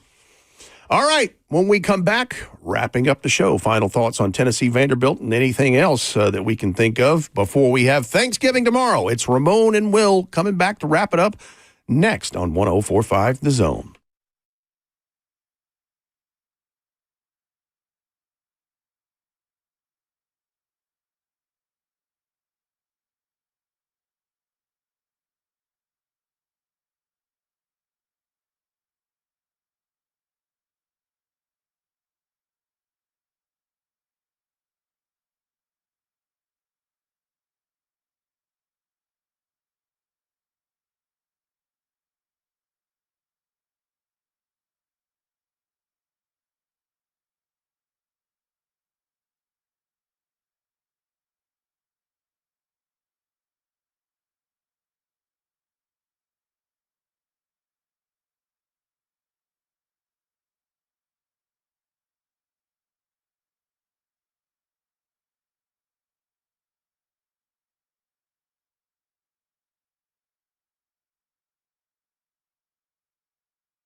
That song's undefeated. Ramon and Will wrapping up the show. 104.5 The Zone. Rhett Bryan in for Will Bowling. It's brewed up by Scooter's Coffee. Tomorrow's Thanksgiving. And even Phil Collins can feel it in the air tonight. I'm proud. Thanksgiving Eve. we touched on Thanksgiving and got in and got out of it. We could have did a whole 3-4 hours. Oh, we could have, but dishes. there's too many other great things to talk about. We probably didn't talk enough about University of Tennessee men's basketball team that had a fantastic win, big boy win against the Houston Cougars last night in Las Vegas. They'll play the Kansas Jayhawks tonight for the third place in that tournament, the Players Era Festival in Las Vegas. That is on TNT this evening. But yeah, college football playoff, NFL, I mean, Pro Football Hall of Fame semifinalists. There's so many things going on. So. Yeah, I got to ask you one, too. I want your take on it because I saw somebody put predictions up as far as Lane Kiffin's next job, and there was one lone wolf, Rhett. We talking about Titans head coach. Somebody put down the Titans for Lane Kiffin's next job. Who is this guy? I'm going to give you the answer in a second. Tom Fornelli. Okay. Do you think he stays at Ole Miss if that's in your wheelhouse, or does he go to LSU? Florida's only on here Let me say twice. this. You get these emails like I do from the Vegas lines people or whatever. Betting odds. Right. And there's a guy that sends everybody in sports media an email about that. And the odds-on favorite was for him going to LSU. If Vegas knows about that, I figure there's probably something to that. But here's the thing. Ole Miss has the money. I mean, they could pay him what he wants. Like, if I'm him, you're king where you are right there. You're king of the Grove. I'm talking about roll the statue Why wouldn't out. you? Yeah. Because that's not the easiest place to recruit to, and you've got a pipeline now. But hey, it's whatever he wants to do. And we've seen him job hop. The Vols fans have nightmares about that. That's for golly. Yeah, we do. Speaking of which, like, if he does win a natty at Ole Miss, does he leave 2 years after that too? Does he want to be a Nick Saban type, a Ryan Day type if he can get another one? Like, how long does he stay if he does win? Is the next question. That is the more valid question. Yeah. To me. Because I feel like he feels better about winning multiple ones at LSU as opposed to, like you said, just dumping money in Oxford, Mississippi for one. As far as the LSU stuff goes, and, of course, here we are at this time of the year where there's so many coaching openings, especially in the SEC. I never thought the Brian Kelly hire was a good fit there. It didn't seem right. It just didn't, and then him trying to do the gritty and trying to talk with a Southern accent, and I'm like, whatever all that was, like, what in the world? The moment he started his little rant that he went on at the LSU basketball game, talking in that Southern accent, that Southern fake. No. That was the moment. No. Yeah. That was the moment. And that was before he even called a play. Yeah, that's the old receipts that were kept in the bottom of Grandma's purse. And you get to walk away with $50 million, though. That's, Maybe. That's probably why Mark Stoops is praying that, Kentucky fires him too. No, it's like, straight up. Give me the bag. Give me the bag. Let me go by my way. Give me that mailbox money. Golly. I'm looking forward to some football tomorrow. Very much so. And I'm looking forward to some football Saturday with you guys on the Vol Network. Goodness, what a game that's going to be. I feel good about it. I know Vandy fans do too, and that's how this matchup should be. Rivalry weekend should be like that. Auburn, Alabama, right? Mississippi State, Ole Miss, Texas Tech, whoever Texas and Texas A&M. Right. Like, all of those things matter this upcoming weekend. I feel good about it because it's in Neyland. I feel good about it just based on the last couple of weeks they've had as far as playing defense and being sound. The reset that Joey has needed, I thought the unwarranted picks that he threw in New Mexico State game, lessons learned. And I do like the idea that Heupel saw what it could look like with Deshaun Bishop being his bell cow at running back. And here's the thing. Vandy fans are going to feel the exact same way about all the scenarios and Junior Sherrill and Eli Stowers and Diego Pavia and that defense too. May the best team win this weekend. Boy, it's going to be good. Golly. I'm that's a hot ticket, man, and I'm a little envious of you guys being able to call that. That's I will be listening for sure, and we know you will too here on 104.5 The Zone. Happy Thanksgiving, my man. Same to you, Rats. Enjoy your family. Enjoy your friends. Y'all know how we always do on the last work day of the weekend. It is that, man. If there's ever time to call your people, call your grandparents, call your parents. If your mothers and fathers are still around, call them. My dad, I'm glad to say, is coming over to my house for Thanksgiving. He going to get a chance to be around his grandboys. If y'all didn't know, I lost my mom in 2014, so I treasure those things. So if you are a person that's mad at your parent, silly of you, okay? Treasure them. But call your people, buy somebody a random drink. Be safe this weekend for all you partiers going out tonight. Get a Uber, a Lyft, a friend, a sober person to take you home so you can enjoy the holiday spirit and the weekend, man. ELE is what I always say, which I know is not real, but everybody love everybody. Right? That's what matters at the end of the day. That's right. But at all costs, make it back to us on Monday. Peace. Peace. Buck Rising Show next. Stand by.